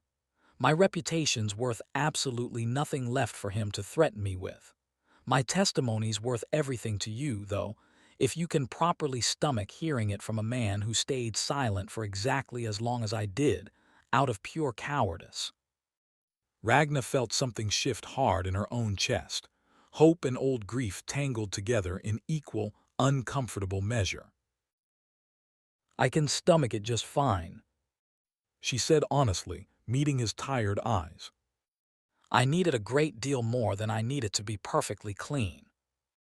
Bjern nodded slowly at that, some old, familiar weight visibly settling differently across his tired shoulders now, not fully lifted exactly, but finally being carried towards somewhere it might actually matter for once. Then I'll testify, He said firmly. properly, on the official record. Whatever it costs me now is considerably less than what my long silence already cost people exactly like you. Bjern arrived at the reconvened inquiry wearing his good coat, the one Ragna had genuinely never once seen him wear back in the forge, soot scrubbed carefully from under his fingernails for what looked like the first time in years. He looked considerably older out of his usual work clothes, and noticeably more afraid too, but he walked steadily to the witness table without any real hesitation, and that alone told her exactly how much this single decision had already cost him personally to finally reach. Sten's composure held firm, as it always seemed to, but Ragnar caught the single flicker of genuine surprise cross his face the moment Bjern was formally called forward. A man Sten had clearly never once expected to turn against him, given exactly how long they'd both quietly served the same broken system side by side, year after year. The court's own blacksmith Sten said mildly, eyebrow raised slightly. has testimony to offer regarding tribute logistics specifically. Bjern didn't wait for any further permission before answering that question directly. I maintained the tribute wagons myself for 15 full years. Bjern said, his voice steadier than his visibly trembling hands looked. I loaded them personally, more times than I can properly count anymore. The actual weight never once matched the official manifest. I raised the issue once, quite early on, and was told plainly it wasn't a blacksmith's proper place to question the Crown's own careful accounting methods. A low murmur moved through the gathered Jarls, quieter and considerably more attentive than any reaction the widow's earlier testimony had managed to draw from them. Who exactly told you that? Fedor asked, and Bjern looked directly at Sten for the very first time since he'd properly sat down at the witness table. Regent Sten's own personal steward, initially. He said clearly. But Regent Sten himself confirmed it directly to me, the one single time I raised the matter with him personally, some 11 years back now. He told me plainly the shortfall funded things considerably more important than one honest ledger. I believed him completely at the time. I've regretted believing him deeply every single year since that conversation. Sten rose smoothly to his feet, outwardly unshaken, though Ragnar could see the rapid calculation happening plainly behind his careful eyes in real time. A blacksmith's personal recollection of one private conversation, 11 years old, He said evenly. set against detailed records I can readily produce showing entirely legitimate wartime allocations. I don't doubt Master Bjern's evident sincerity for a moment. I do question whether one man's memory alone should overturn 20 years of properly documented Crown expenditure. It was the same careful move as always, never outright denial, just patient, reasonable doubt. I kept my own private tally the entire time. Bjern said, and something in the whole room went very still and quiet all at once. 15 years of careful load weights, written down faithfully in my own hand, every single night after each shipment left the yard. I never once showed it to anyone. I told myself it was simply an old man's guilty conscience keeping a pointless record nobody would ever actually want to see. He produced a worn, soot-stained ledger of his own from inside his good coat. I was quite wrong about nobody wanting it after all. Fedor took Bjern's private tally with visibly far less enthusiasm than he'd shown examining Carson's original ledger weeks earlier, and even a cursory, hurried comparison made the underlying pattern completely unmistakable to everyone quietly watching in that chamber. Two entirely independent records, kept 15 long years apart by two people who'd never once compared notes together, matching each other almost exactly, line for line. Ragnar felt something in the whole room's careful uncertainty finally begin, slowly but surely, to properly tip in their favor. For the very first time since this entire long fight had properly started, Ragnar watched genuine doubt cross faces that had stayed carefully neutral throughout everything else.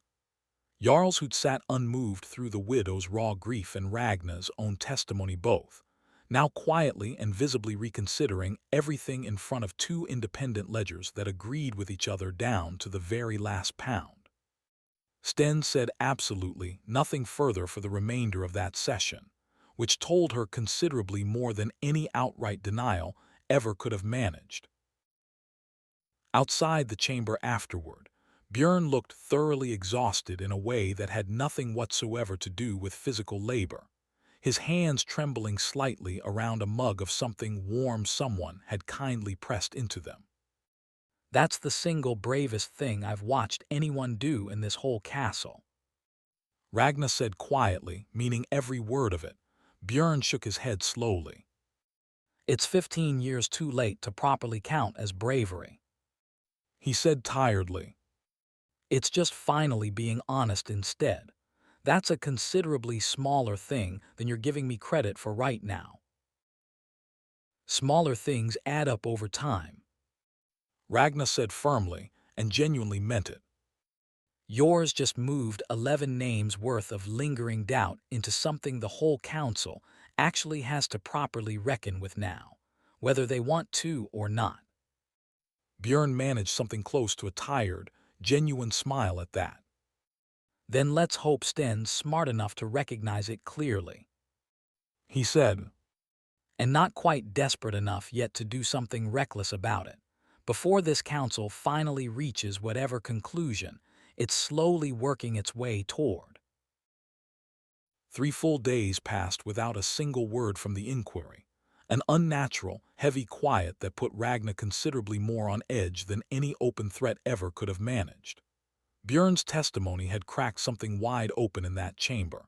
She was entirely certain of it, and a man like Sten didn't simply absorb a crack that's serious and then wait patiently around to see exactly how far it spread on its own.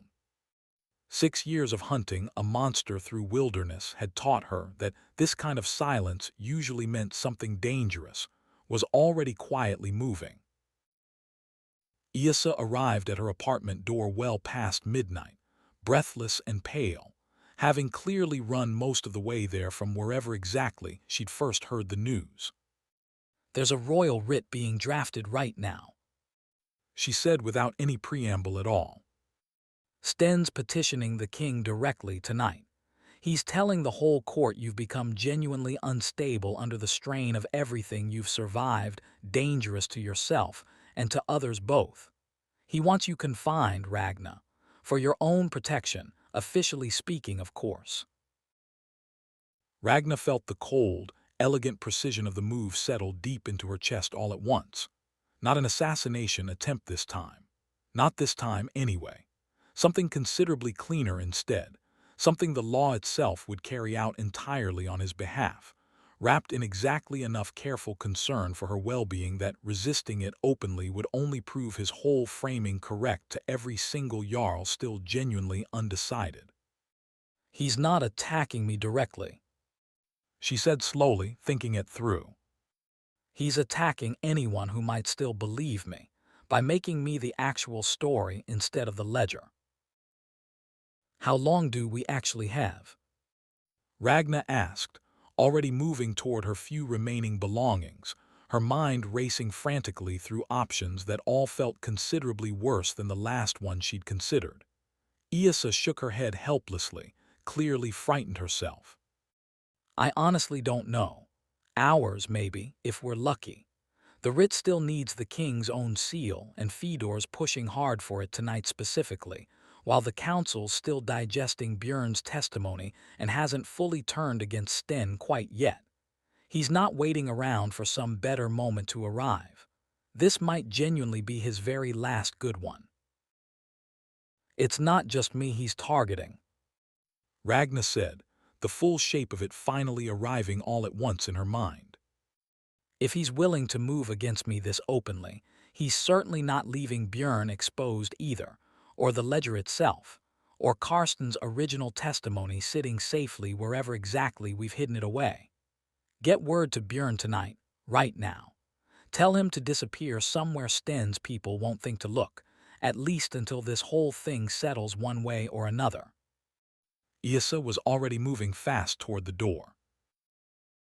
They made it only as far as the long corridor before the unmistakable sound of boots reached them both, organized, deliberate, considerably more than a mere handful of men moving together, with the particular grim confidence of soldiers, who genuinely believed they had lawful authority standing squarely behind every single step they took. Ragnar recognized the tight formation immediately from 6 years spent carefully reading real danger in exactly this kind of controlled, purposeful movement. This wasn't some routine patrol passing through. This was an arrest already fully underway. If I run from this, Ragnar said quietly, thinking fast under real pressure. it proves exactly what he's telling the whole court right now, this very minute. If I go quietly instead, I hand him days, maybe even weeks, to finish whatever he started while I sit powerless in some cell with absolutely no way left to stop him. Yrsa's face had gone genuinely tight with fear. She wasn't bothering to hide from her voice anymore. Then what do we actually do? She asked. There isn't a single good option left standing here for us. Captain Roth led them personally, which struck Ragnar as a small, oddly bitter mercy in the moment. A plain, unglamorous working soldier rather than one of Sten's more polished household guards. A man who'd once helped her onto a spare horse the very night she'd finally killed Fafnir, and who looked deeply, visibly unhappy about whatever exact orders had brought him straight to her own door tonight instead. Lady Ashwold, He said heavily, clearly uncomfortable. I have a writ here. I'd genuinely rather this went easier than it has to. He read it aloud plainly, without any real embellishment at all, the careful legal language doing exactly what Sten had so patiently built it to do, confinement offered for her own protection, pending a formal assessment of her overall well-being, entirely lawful on its careful face. Ragnar listened to her own hard-won freedom get neatly folded into concern for her welfare, and understood, with a genuinely cold clarity, exactly how thoroughly this one man had learned to weaponize simple kindness against the very people least able to properly refuse it. Captain, She said quietly, meeting his tired, conflicted eyes directly. I know full well you don't want this any more than I do. I don't want it either, believe me. But I'm not simply walking into a cell tonight and handing him a clean week to finish burying everything Bjern already risked so much to say out loud in that chamber. Roth's hand moved, reluctant and slow, toward the hilt resting at his belt. Then I'm truly sorry, my lady. He said heavily. But I have my direct orders, and you're not leaving this particular corridor a free woman tonight. Roth moved first, and Ragnar gave him honest credit for that much. No hesitation dressed up as reluctance, just a soldier doing an unwanted job as cleanly and professionally as he knew how to do it. She sidestepped his first careful strike rather than meeting it head-on, unwilling to properly hurt a man who'd once helped her onto a spare horse purely out of simple human decency. I don't want to hurt you either, Captain, She said, already backing steadily toward the corridor's far end, watching his eyes for whatever came next. Yrsa moved without being asked at all, sweeping a heavy iron candle stand hard into the path of the two soldiers flanking Roth on either side, buying half a precious second of real chaos that Ragnar used immediately to slip past the captain entirely rather than fight straight through him. Go now. Yrsa shouted, already backing the opposite way herself to draw at least one pursuer off in a completely different direction. Ragnar hated leaving her behind like that, and did it anyway, because staying helped absolutely no one in that moment.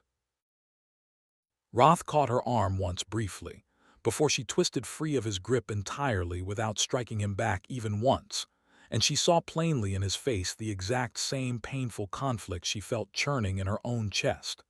A man who genuinely believed in the law he was actively enforcing, and hated, quite plainly, exactly what enforcing it tonight actually, truly meant for both of them. You're making this considerably worse for yourself. He said, more of a real warning than any kind of threat. I know. She said simply. I'm making it worse anyway, and I'd do it again. She broke away from him properly then, using the same economical, efficient violence she'd once used long ago on a worm twice her own size, careful throughout to disarm rather than injure him seriously, careful to leave him standing upright rather than bleeding out on the cold stone floor beneath them both. It cost her precious seconds she genuinely didn't have to spare, that particular carefulness. But she wasn't willing to spend Roth's own life on a fight he hadn't personally chosen any more than she herself had chosen it tonight. She ran then, properly ran, through corridors she'd learned reasonably well over the past several weeks, navigating them faster than pursuers who didn't share her particular 6 years of hard training in moving quickly and quietly through hostile, unfamiliar terrain of every kind.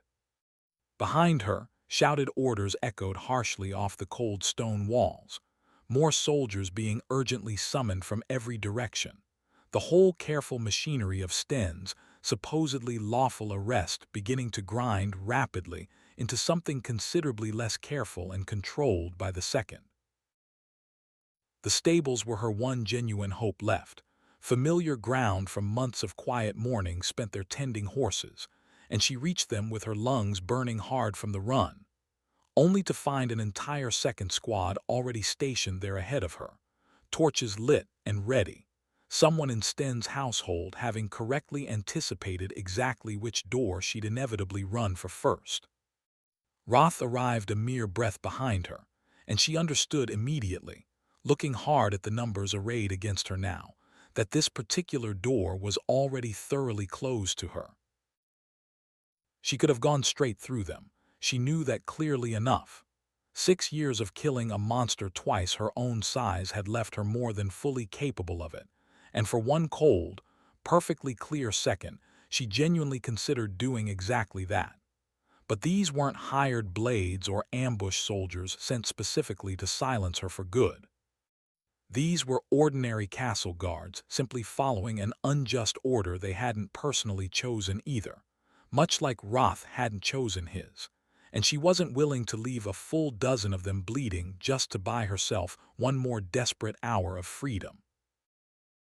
She lowered her hands slowly, deliberate and calm, and watched something like real relief and something like genuine shame move across Roth's tired face in roughly equal measure as his men finally closed in tight around her.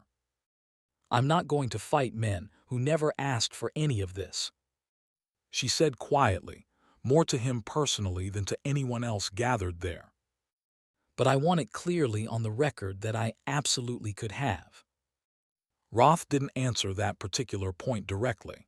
He simply nodded once, heavy with the entire night's accumulated weight. They bound her wrists with considerably more care than the writ technically actually required of them, Roth personally overseeing the whole process, rather than simply delegating it to men with far less reason to be gentle about it. For what it's genuinely worth, He said quietly, walking steadily alongside her as they led her back deeper into the castle proper. I don't believe for one second that you're unstable. I never did believe that, not once. I just didn't have anything better to do tonight than exactly what I was carefully ordered to do. I know. Ragna said simply. That's the whole trick of it, isn't it? She thought, walking slowly in careful chains through a castle she'd once been proudly paraded through as its genuine savior, of Yrsa still somehow loose in the dark night outside, of Bjern hopefully already gone properly to ground somewhere safe, of a brave widow and a handful of frightened minor nobles now considerably more exposed without her free to stand publicly beside them anymore. Sten had wanted her fully contained without a single visible mark on her, without one obvious wrong ever committed against her directly. He'd gotten precisely that. It didn't make it feel any less like a cage. The cell they'd finally given her was bare stone throughout, one high slit window letting in only a thin blade of gray daylight, sparse straw bedding that smelled faintly of whoever had last been kept here before her.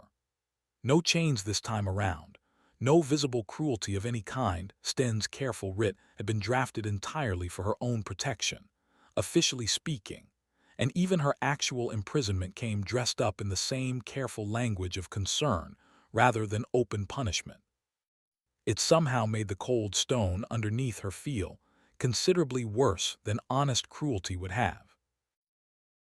A court physician visited her the very first morning, polite and thoroughly methodical, asking careful, probing questions about her sleep, her appetite, whether she'd experienced any troubling thoughts at all since the worm's violent death months earlier.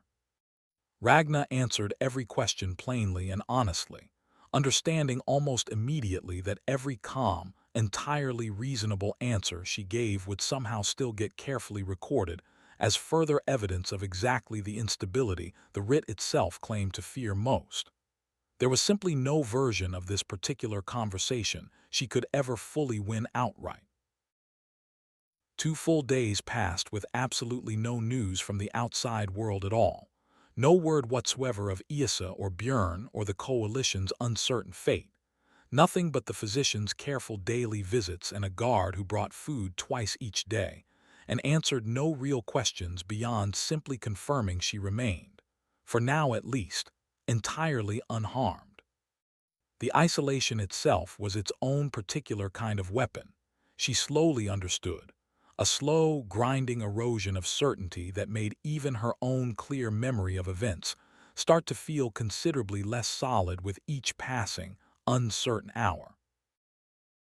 The note arrived folded carefully inside a loaf of bread on the third day, smuggled in somehow by a kitchen servant Yrsa had apparently managed to reach, and Ragna's hand shook slightly unfolding it carefully, the very first real contact she'd had with the outside world since that terrible corridor.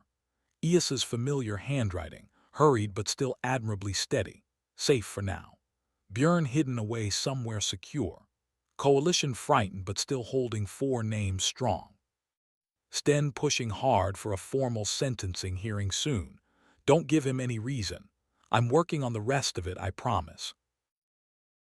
A formal sentencing hearing meant Sten fully intended to make her confinement permanent, properly formalized, entirely unappealable by anything short of the king's own direct personal intervention.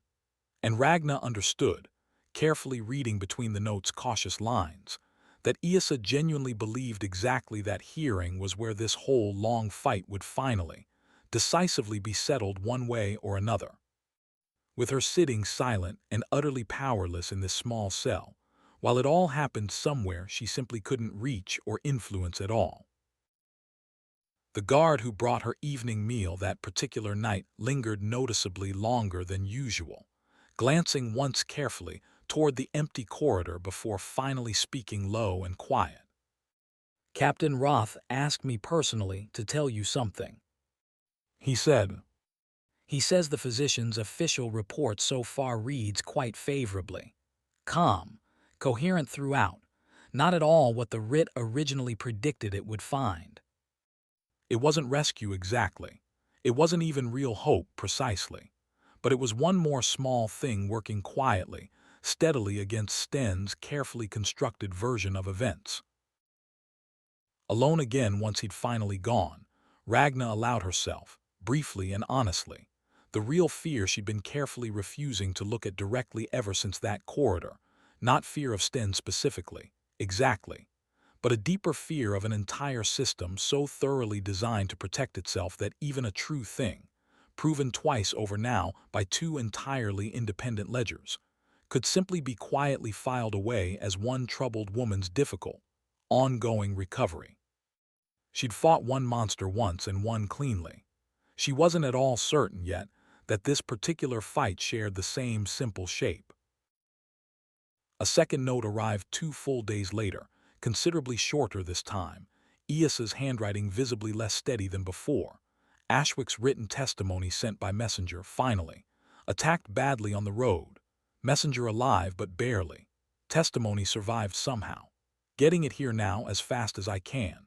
Hold on just a little longer. Ragna read it 3 careful times through, a cold fear settling considerably deeper than anything the bare cell itself had managed to produce in days. Someone had bled getting Karsten's written word even this far. She hadn't even known it had been sent at all. She folded the note carefully into the lining of her worn boot, where the physician's daily searches hadn't yet thought to look properly, and sat quietly with the full weight of what people were now genuinely risking on her behalf. Yrsa, Bjern, Some unnamed messenger bleeding badly on a lonely northern road for a single piece of testimony that might still, somehow, not even be enough in the end. Whatever this coming hearing finally decided, she owed every single one of them considerably more than quiet, patient waiting inside this small cell. When the guard came the very next morning to tell her the sentencing hearing had been moved forward, considerably sooner than expected, she felt something settle firmly in her chest rather than panic outright, a strange, clarifying calm, the same exact one she remembered clearly from the last moments before driving a spear straight into Fafnir's throat. Sten wanted this whole matter decided quickly, before Ashwick's testimony could possibly arrive in time. That meant, plainly, it still genuinely mattered. That meant she still had something real left worth being properly afraid of losing. King Ormond came to her cell entirely alone, without a single guard or attendant in sight, well past any hour any official visit should reasonably have occurred at all, and Ragna understood immediately that whatever exactly he'd come here to say wasn't meant for Sten's ears in the slightest. He looked considerably older than he had back in the throne room, tired in a way that had genuinely nothing to do with the heavy crown he still wore. I couldn't sleep at all. He said simply, quietly. I wanted to hear it directly from you once, without anyone else carefully managing the room around us. Ragna didn't waste this rare moment on outrage or pleading of any kind, understanding instinctively that this particular tired man had heard more than enough carefully performed emotion from every possible direction already to be genuinely immune to any more of it now. 2 independent ledgers. She said plainly and calmly. Mine and Bjern's both, kept 15 full years apart, matching each other almost exactly. My own home hold deliberately undertributed the very year it burned, to make a clear example of what happens to holds that pay their tribute late. I'm not unstable at all, Your Grace. I'm simply inconvenient to certain people. Sten has served this crown faithfully for 20 full years. The king said, not really as an argument against her, but as genuine, exhausted confusion of his own. I have trusted his careful counsel on nearly everything that ever mattered to this kingdom. If what you're telling me tonight is entirely true, I have to seriously ask myself how I possibly failed to see it clearly for 2 entire decades running. Ragna felt something almost like real sympathy for him, buried underneath everything else happening. You trusted a man who was very good at being trusted completely. She said. That's not quite the same thing as failing to look properly. Why would he even do such a thing? The king asked, quieter now, and Ragna understood he wasn't really asking about simple motive in the abstract sense. He was genuinely asking whether the man he'd trusted completely for 2 decades had been simply greedy all along, or had truly believed somehow that he was doing something necessary and even noble. He'll tell you it kept this whole kingdom from 3 separate civil wars breaking out. She said. He told me the exact same thing himself. I think he even genuinely believes it, honestly. That doesn't make it something you can still afford to keep quietly protecting, Your Grace. The king was still carefully considering his own answer when footsteps sounded clearly in the corridor just outside. Too many of them, too deliberate in their pacing, that particular rhythm of men moving with real purpose rather than simple routine patrol. His face changed instantly, some old, sharp political instinct clearly recognizing the sound even before Ragna herself fully did. That will be Sten's own people, I expect, he said grimly, already rising to his feet. Someone must have told him I came here tonight. I rather doubt he's pleased about that at all. Your Grace, Ragna said quickly, keenly aware of exactly how little time remained left in this rare conversation. the sentencing hearing has been moved forward, sooner than expected. He's rushing it hard, before testimony from Ashwick Hold can possibly arrive in time. Ask yourself plainly why an entirely innocent man would ever need to win before all the evidence is even properly in the room. The king's expression tightened visibly at that, something genuinely hardening behind his tired eyes that honestly hadn't been there just a moment before this. Sten arrived at the cell door himself moments later, composed as ever on the surface, though Ragnar caught the barely controlled tightness in his jaw at finding the king already standing there ahead of him, waiting. Your Grace, He said smoothly, recovering quickly. I wasn't informed you intended to visit the prisoner personally tonight. I'd have gladly arranged proper security for you. The king's reply came noticeably cooler than Ragnar had ever heard from him before this moment. I wasn't aware I required your personal permission to speak freely with my own subjects, Sten.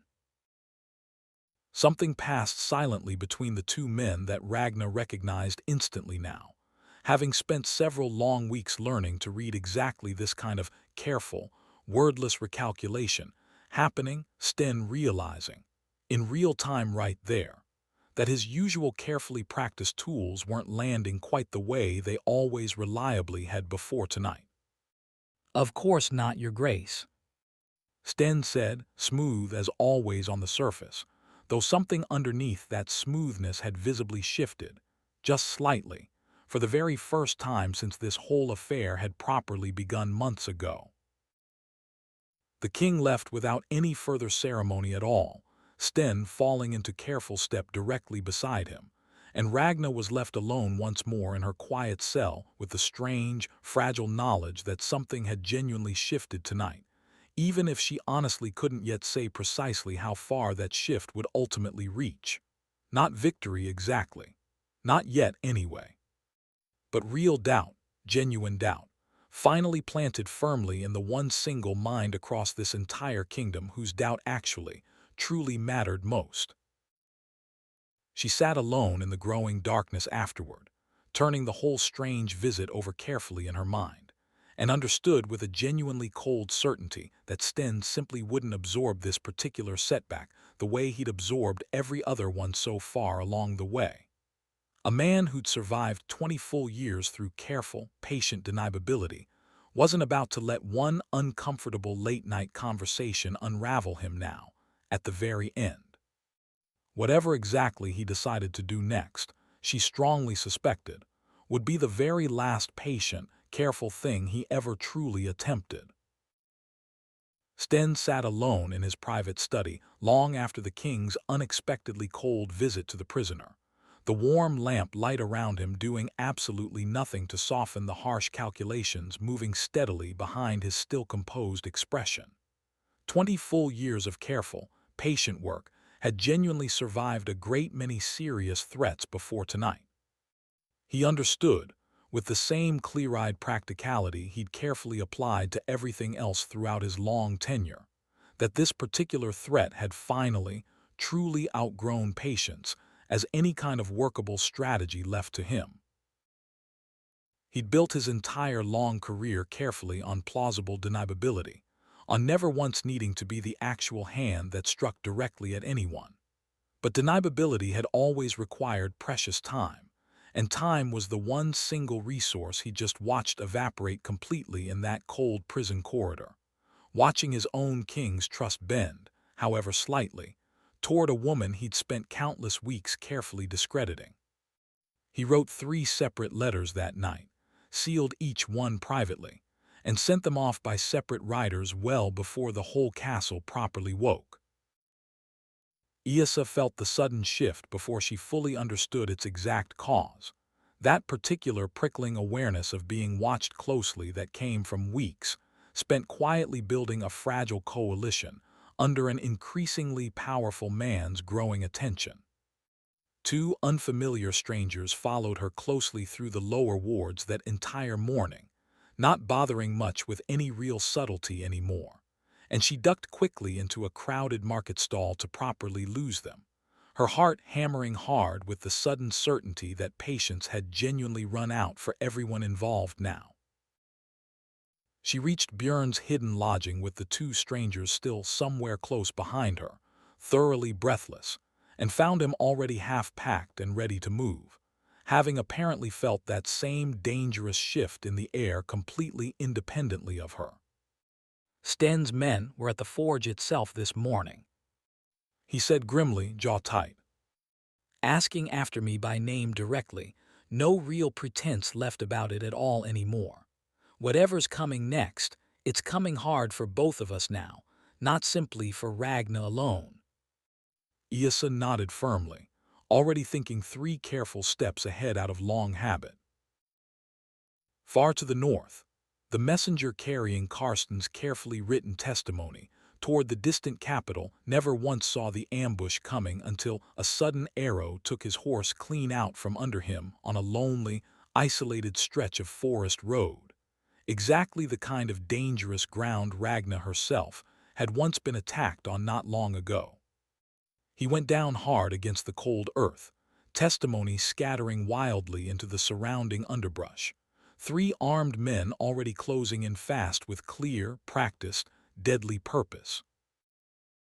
He fought hard for the scattered papers rather than for his own personal safety, crawling desperately toward the pages even as a blade opened his forearm badly in one vicious cut, understanding somehow through the sudden panic that the testimony itself mattered more right now than whether he personally managed to survive carrying it any further. He got 2 crucial pages stuffed hastily inside his shirt before a heavy boot came down hard between his shoulder blades, pinning him flat and helpless against the cold forest floor beneath him. A hunting party from a nearby hold found him roughly an hour later, bleeding badly but still very much alive. The attackers already fled with most of the scattered pages but not quite all of them. He'd hold stubbornly onto the 2 surviving pages stuffed tight against his own chest, with a determination that clearly outlasted the pain, refusing every single offer of help until someone finally swore, properly and completely, to see them delivered safely to the capital themselves, whatever ultimately became of him personally in the process. Word reached Yrsa by evening, second-hand and still frustratingly incomplete, that a messenger from the far north had been ambushed badly and hurt seriously, his testimony scattered and partially lost in the chaos. She sat quietly with that particular news for a long moment, feeling the true, full weight of what this entire fight was actually costing settle fully into her chest for perhaps the first time.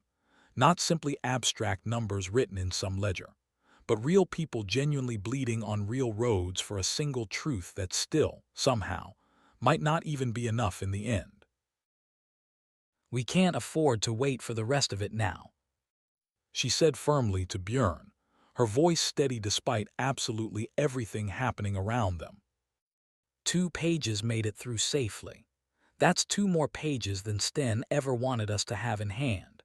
We use exactly what we've got, right now, before the hearing arrives, or we risk losing whatever solid ground Bjern's own testimony already won us in that council chamber. Bjern nodded slowly at that, old guilt and fresh new resolve both settling visibly into the very same tired, determined face. Yrsa folded the 2 surviving pages carefully alongside the rest of their gathered evidence, understanding now with absolute, cold clarity exactly how far Sten was genuinely willing to go now that patience had finally run out for him too, just as much as it had for them. The sentencing hearing loomed only 2 days away now. Somewhere in a cold cell, Ragna was waiting for word that might genuinely never arrive in time to help her. Yrsa had never once in her whole life wanted to win an argument so badly, or been quite this afraid of somehow losing one.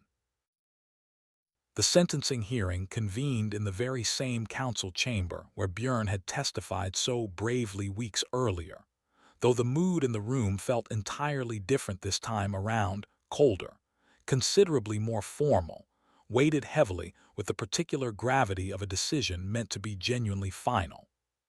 Ragna stood before the assembled Jarls in plain, simple clothes rather than chains, Sten's careful mercy extending exactly as far as appearances strictly required, and not 1 inch further than that.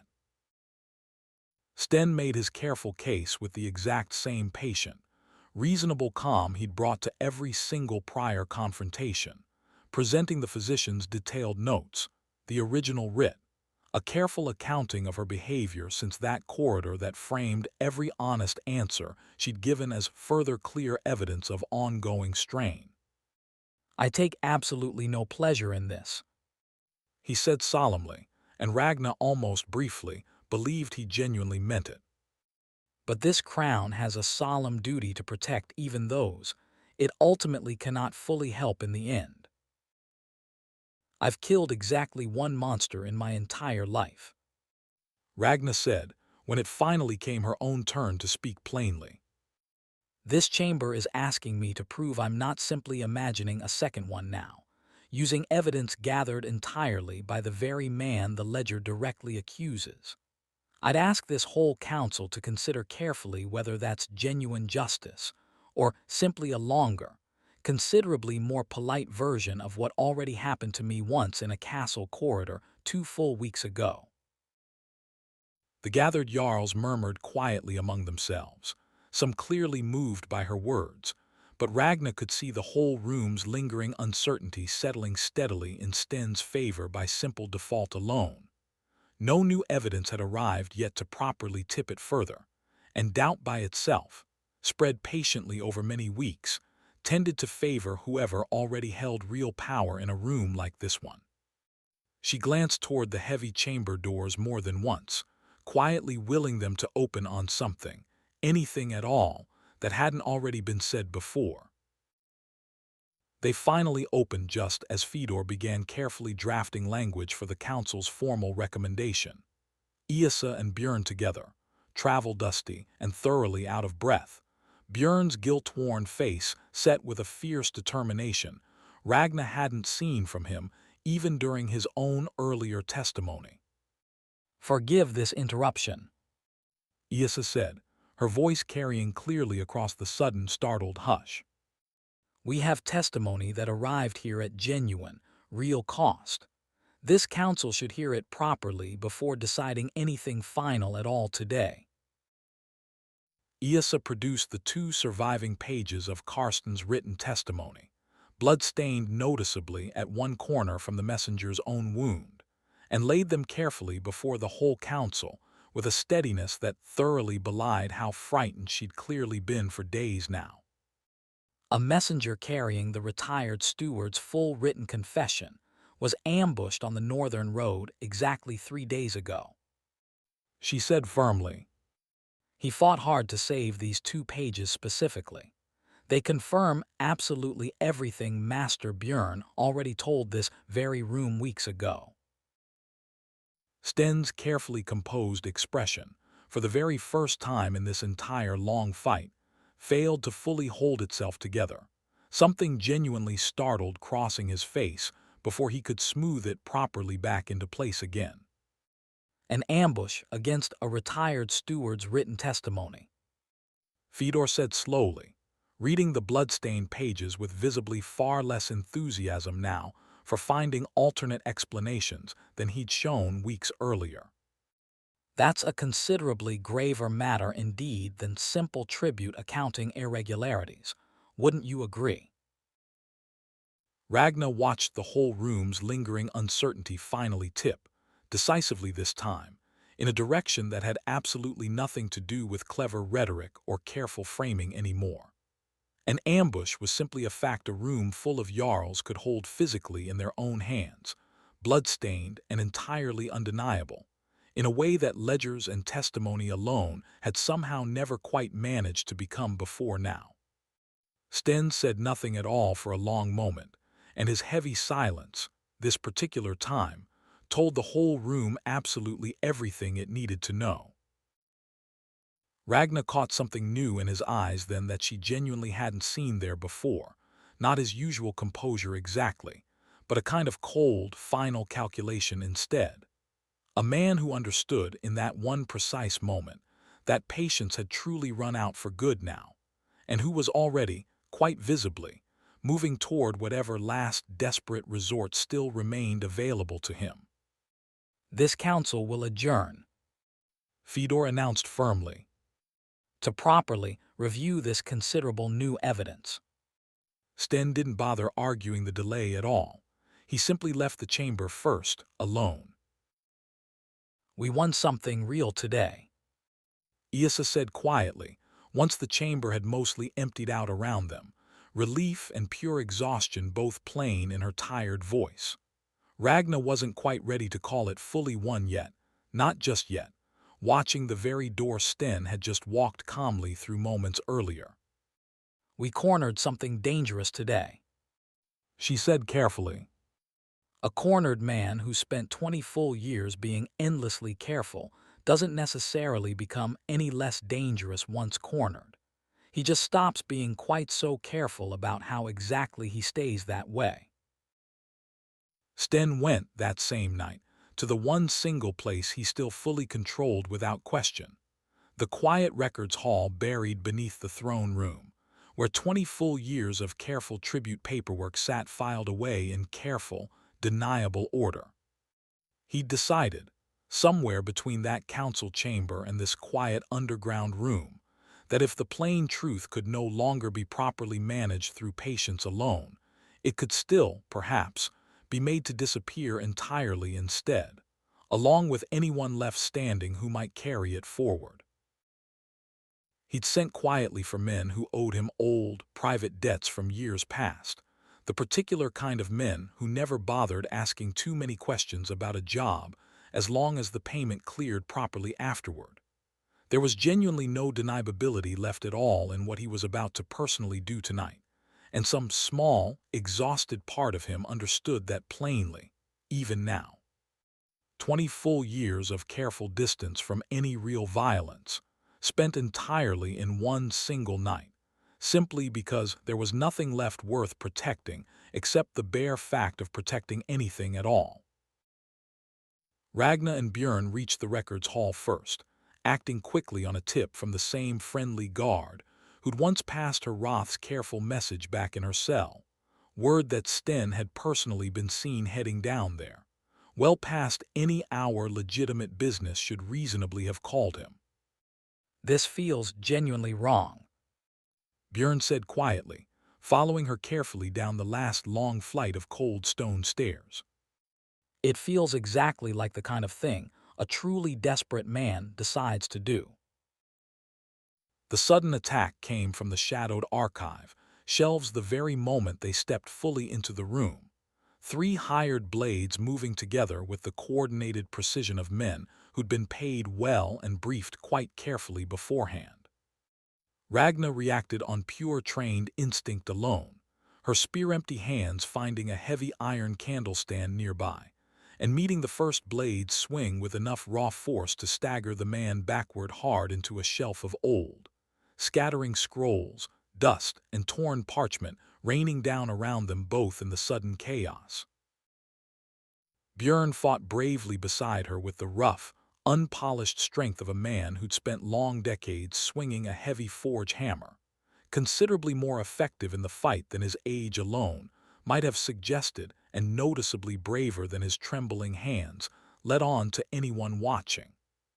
Ragna took down the second attacker with a solid blow that cracked hard against his skull, but the third came at her from an angle she hadn't fully covered in time, his blade already arcing fast toward her completely unguarded side. Bjern moved without a single moment's hesitation, stepping his whole body bodily into the blade's clear path rather than let it ever reach her first, and Ragna felt the entire world narrow down to one terrible, frozen second as cold steel found him squarely instead of her. He went down hard against the unforgiving stone floor, dark blood already spreading fast beneath him, and the attacker who'd struck him barely had time to register what he'd just done before Ragna's iron stand ended that particular fight for good. She knelt down beside him immediately, pressing both hands hard against a wound she already understood, somewhere deep and cold inside herself, wasn't one he'd ever survive now. Bjern's breathing came out ragged and shallow, but his eyes still found hers clearly enough through the pain. No real fear in them that she could see anywhere, only something that looked remarkably like quiet relief instead. 15 years. He managed weakly, his voice barely above a whisper now. Of being the man who always stayed quiet. Glad I finally got to be the other kind, right at the very end of it all.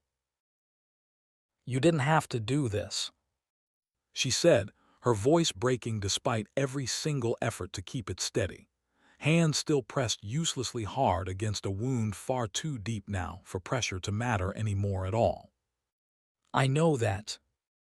Bjern said gently, something almost like a genuine smile crossing his weathered old face one last time.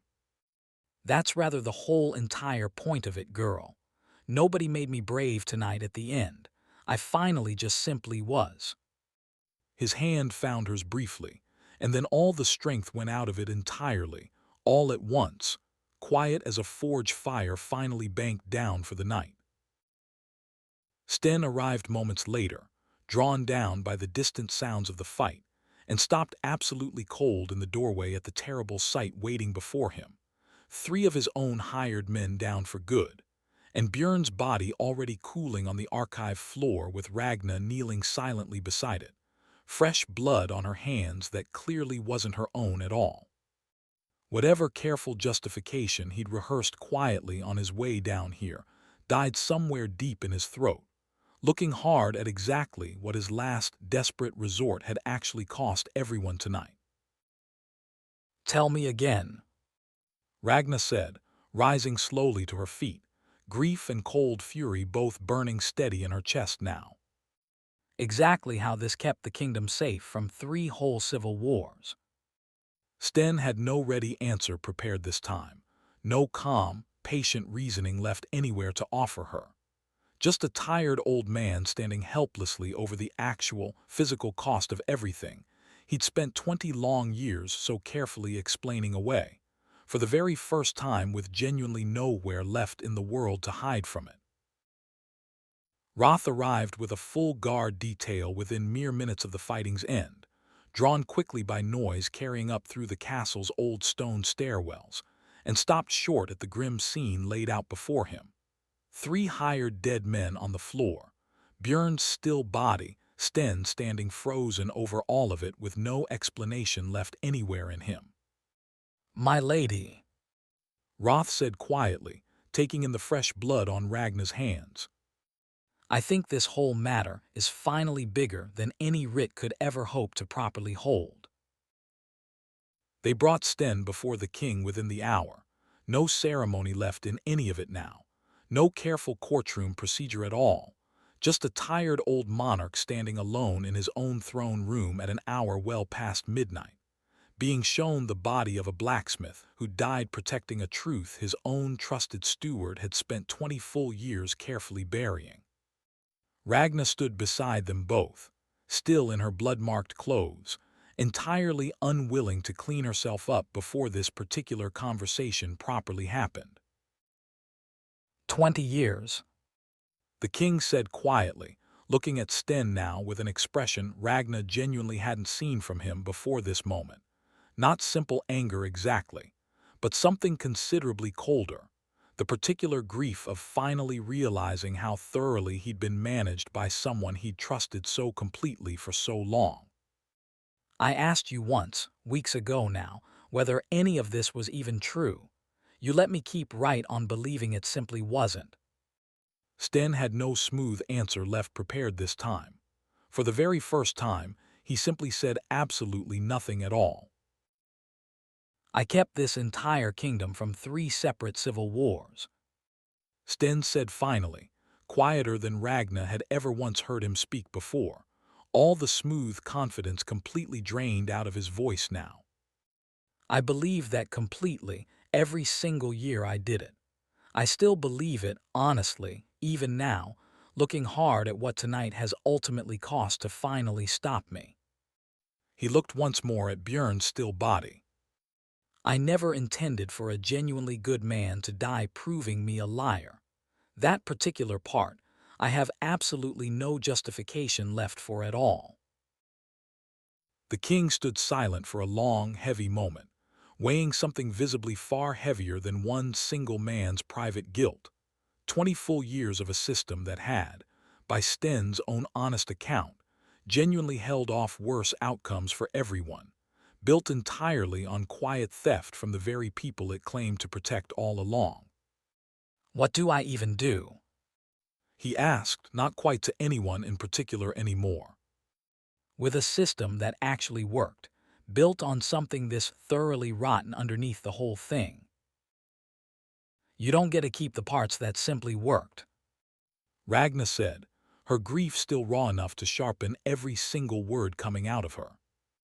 Not without also owning everything it genuinely cost to keep it quietly running all those years. My family, Karsten's messenger, Bjern. Her voice caught hard on that final name. You asked what exactly you owe. You owe every hold that paid honestly for 20 straight years an answer considerably better than it kept things stable. Stability was never free, Your Grace, just because someone else quietly paid the real price for it. Fedor's name came up before the night was fully through, along with 2 other noble houses whose complicity Bjern's testimony and the surviving ledger pages had made increasingly difficult to ignore, though the king's own advisors were already, quietly, beginning to speak in low voices about Proportionate consequences. and, The overall stability of the current council. in ways that made Ragna's stomach turn over with familiar, weary recognition of exactly what was coming next, and exactly how familiar the shape of it already felt to her. They're already managing it quietly. Yrsa said, standing close beside her, watching that same careful conversation happening in low voices across the throne room floor. Sten answers for it personally, completely. The rest simply gets quietly called complicated and requiring further careful review instead. Ragna felt something tired and painfully familiar settle over her whole body, the particular exhaustion of watching a system carefully protect only the parts of itself it still found genuinely useful going forward, no matter what it cost the people left standing outside it.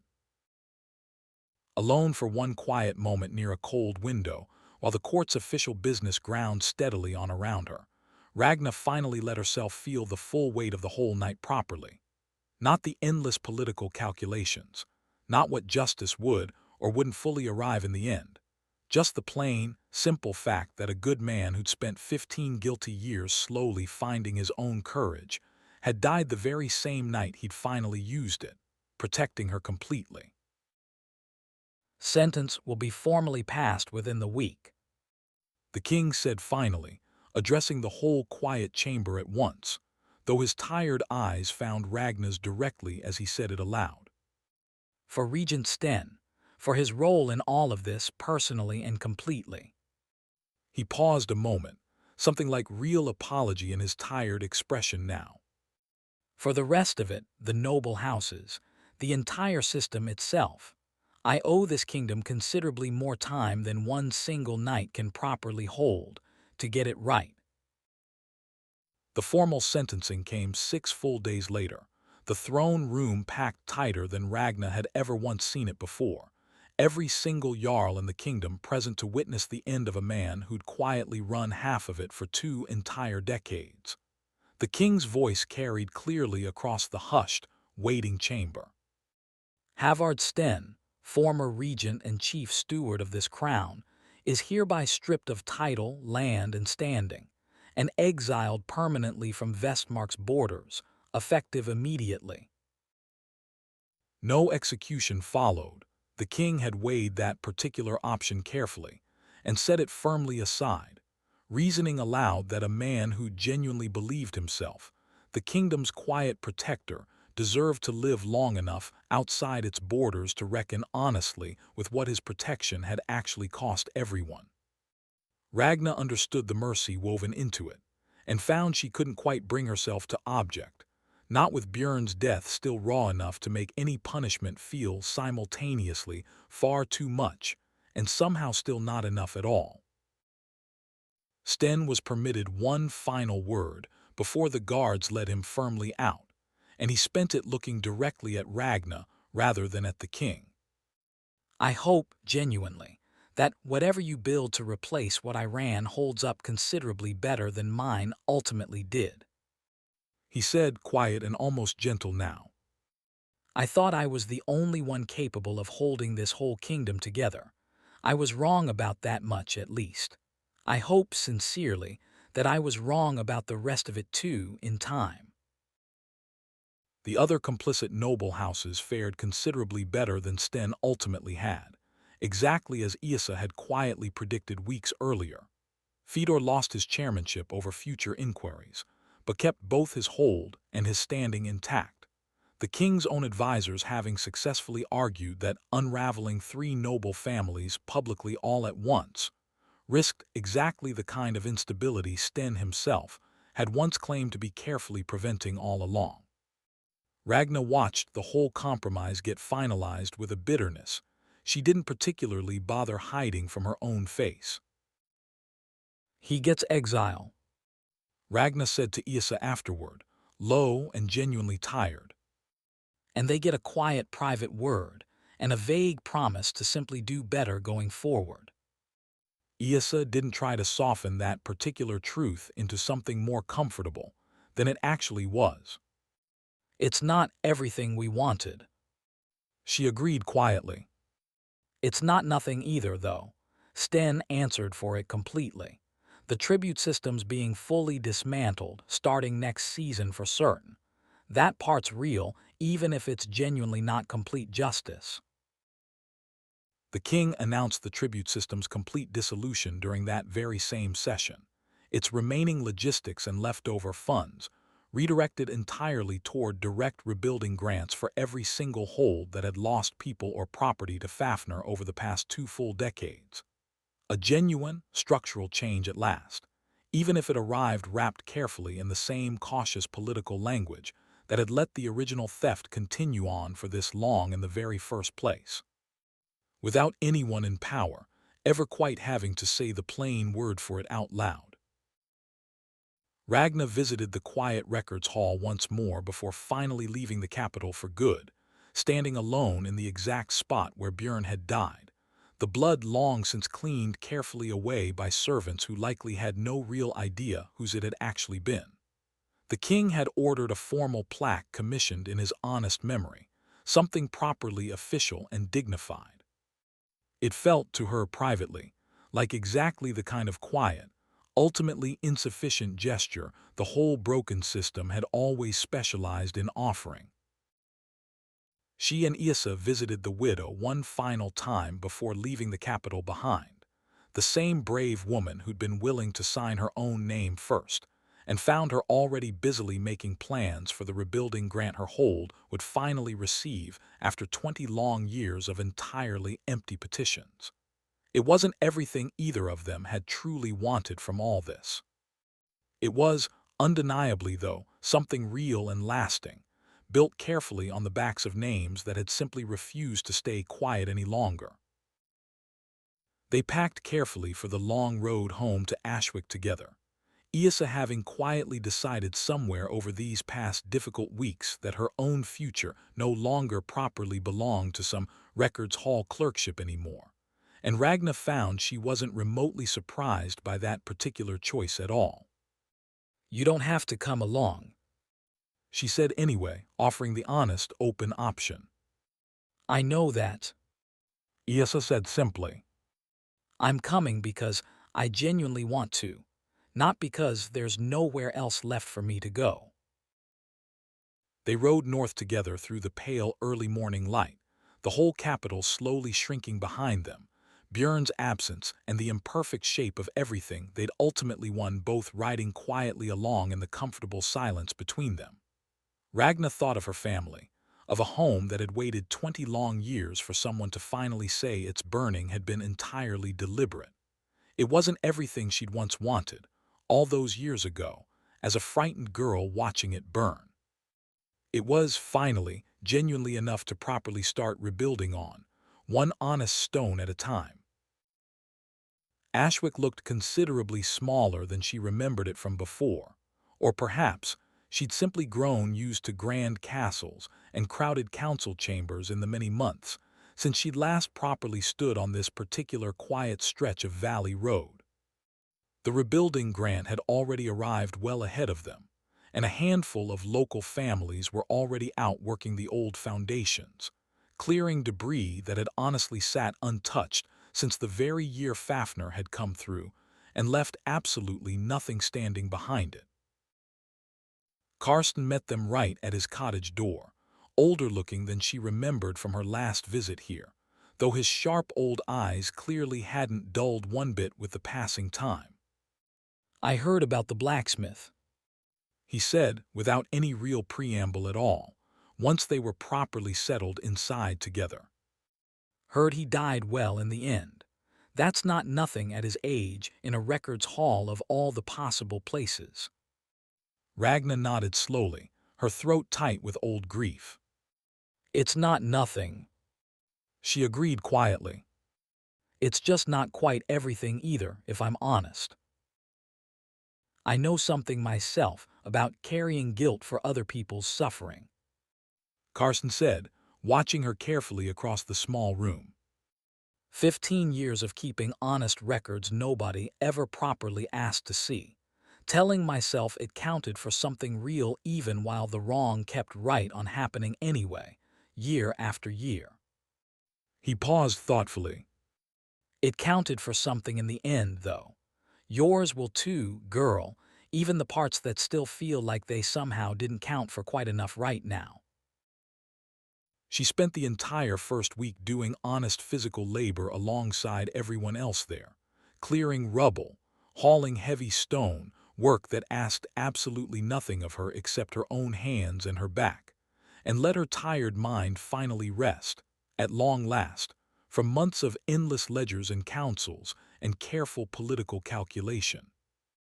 Yrsa worked steadily beside her without a single complaint, having apparently meant exactly what she'd said about genuinely wanting to be here, rather than simply needing somewhere else entirely to go.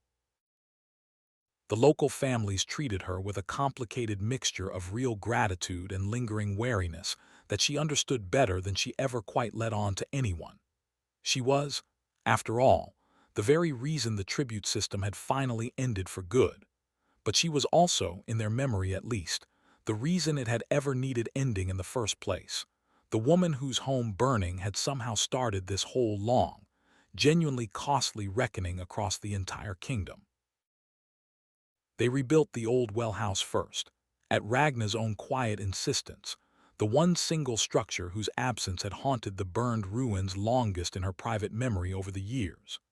Yrsa helped her carefully set the final stone properly into place, and neither of them said very much while they worked together, though Ragna felt something in her own chest ease slightly, watching one small, specific piece of what had been taken from her finally standing again, however imperfectly it had been rebuilt.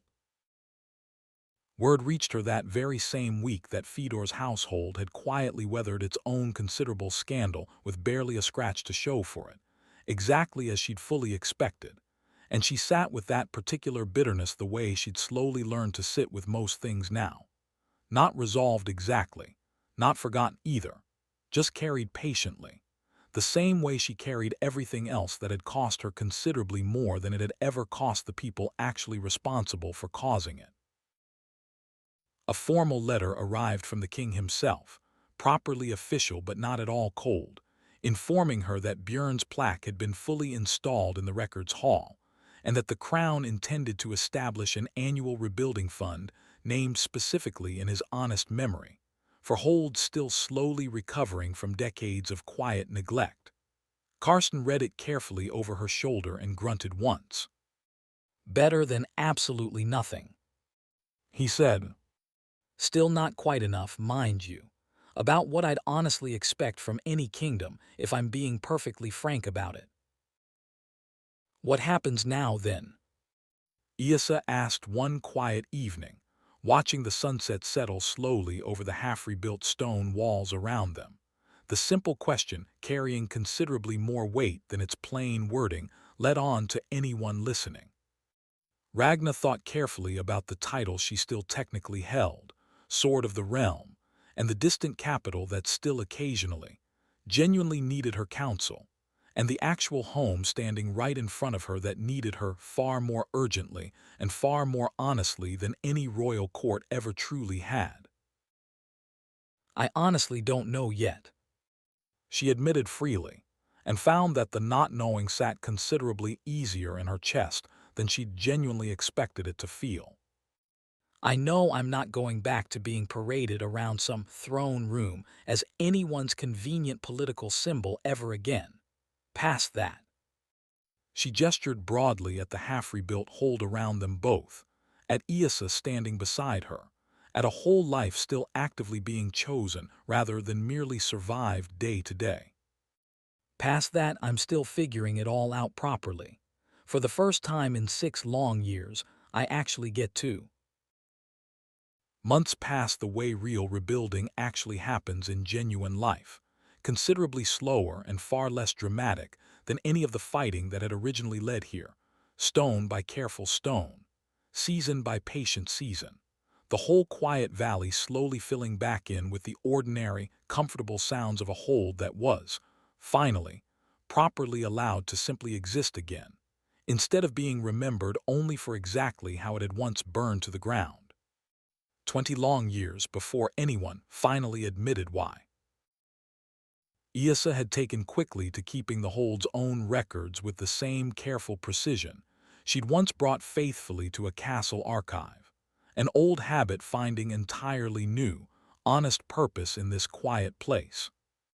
You know, She said one bright morning, looking carefully over a tidy ledger of grain stores and steady rebuilding progress. this is genuinely the first set of numbers I've kept in years that I actually trust completely, start to finish. Ragna smiled at that, small but entirely real. That's rather the whole point of doing it here instead of there. Captain Roth arrived quite unannounced on official business that following spring, carrying word that the king genuinely wished for her counsel on the tribute system's final dismantling, should she ever choose freely to offer it going forward. He looked considerably more at ease out here away from the capital than she'd ever once seen him look before, and she found she didn't resent his presence nearly as much as she might have once expected to, given everything the very last time they'd properly spoken to each other had ultimately cost them both. I never properly got to thank you She said. for the gate that night. Roth shook his head slightly at that. I didn't open it for you. He said honestly. I let you fight your own way through it, same as I let my own men arrest you barely an hour before that happened. I've made my own peace with both of those choices belonging to the same man, for whatever that's genuinely worth to you now. Ragna considered him carefully for a long moment. It's worth something real. She said honestly. Not everything, but something. She sent her considered answer back with Roth 2 full days later. She'd offer her honest counsel gladly, from right here at Ashwick, whenever it was genuinely needed, but she wouldn't be returning to the capital as anyone's convenient symbol ever again, sword or otherwise. Titles could clearly be held at a comfortable distance, she decided firmly. Her actual life, the one genuinely worth living honestly, belonged here now, in a quiet valley finally allowed to rebuild itself in something other than her own family's painful memory. Karsten found her by the newly rebuilt well house that evening, his old walking stick tapping steady against the fresh stonework beneath him. You did good, girl, He said, gruff as ever, though something noticeably warmer sat underneath the words than she'd usually heard from him before. Not perfect, mind you. Good's usually the very best any of us manage, against something that's been thoroughly rotten for 20 straight years. I take good most days, over waiting around forever for something perfect that never quite arrives. She thought of Bjern often, considerably more than she let most people around her actually see, especially in quiet moments exactly like this one. A good man who'd spent 15 long years thoroughly ashamed of his own silence and had finally, right at the very end, chosen to be something else entirely instead. She hadn't built him any plaque out here at Ashwick. She'd built something better than that, she privately thought. A whole hold slowly becoming exactly the kind of honest, decent place he'd have genuinely wanted to see survive and thrive. You're staying then for good. Ragnar said to Yrsa that night, not quite a real question, watching her closely over the fire in the newly rebuilt cottage's warm hearth light. I already told you plainly I was staying. Yrsa said, amusement clear in her steady voice. That was several months ago now. You could try believing me a bit faster next time, you know. Ragnar laughed properly at that, something genuine she hadn't done nearly enough of, honestly, in considerably longer than she cared to admit or count. What do you actually want? Yrsa asked her later, both of them looking quietly out over the darkening valley in the very last of the day's fading light. Now that you're not properly fighting anyone in particular anymore. Ragnar considered the honest question seriously, in a way she genuinely hadn't been able to manage for 6 long years of solitary hunting and several more months of exhausting court intrigue combined. To rebuild something real. She said finally, And to actually get to keep it this time, instead of losing it again to someone else's careful arrangement. the whole valley settled slowly into evening around them both, quiet and imperfect and entirely, finally, hers to actually live in now, rather than simply survive day after day. Somewhere far south, a kingdom was still carefully working out exactly how much of its own deep rot it was genuinely willing to properly face and fix.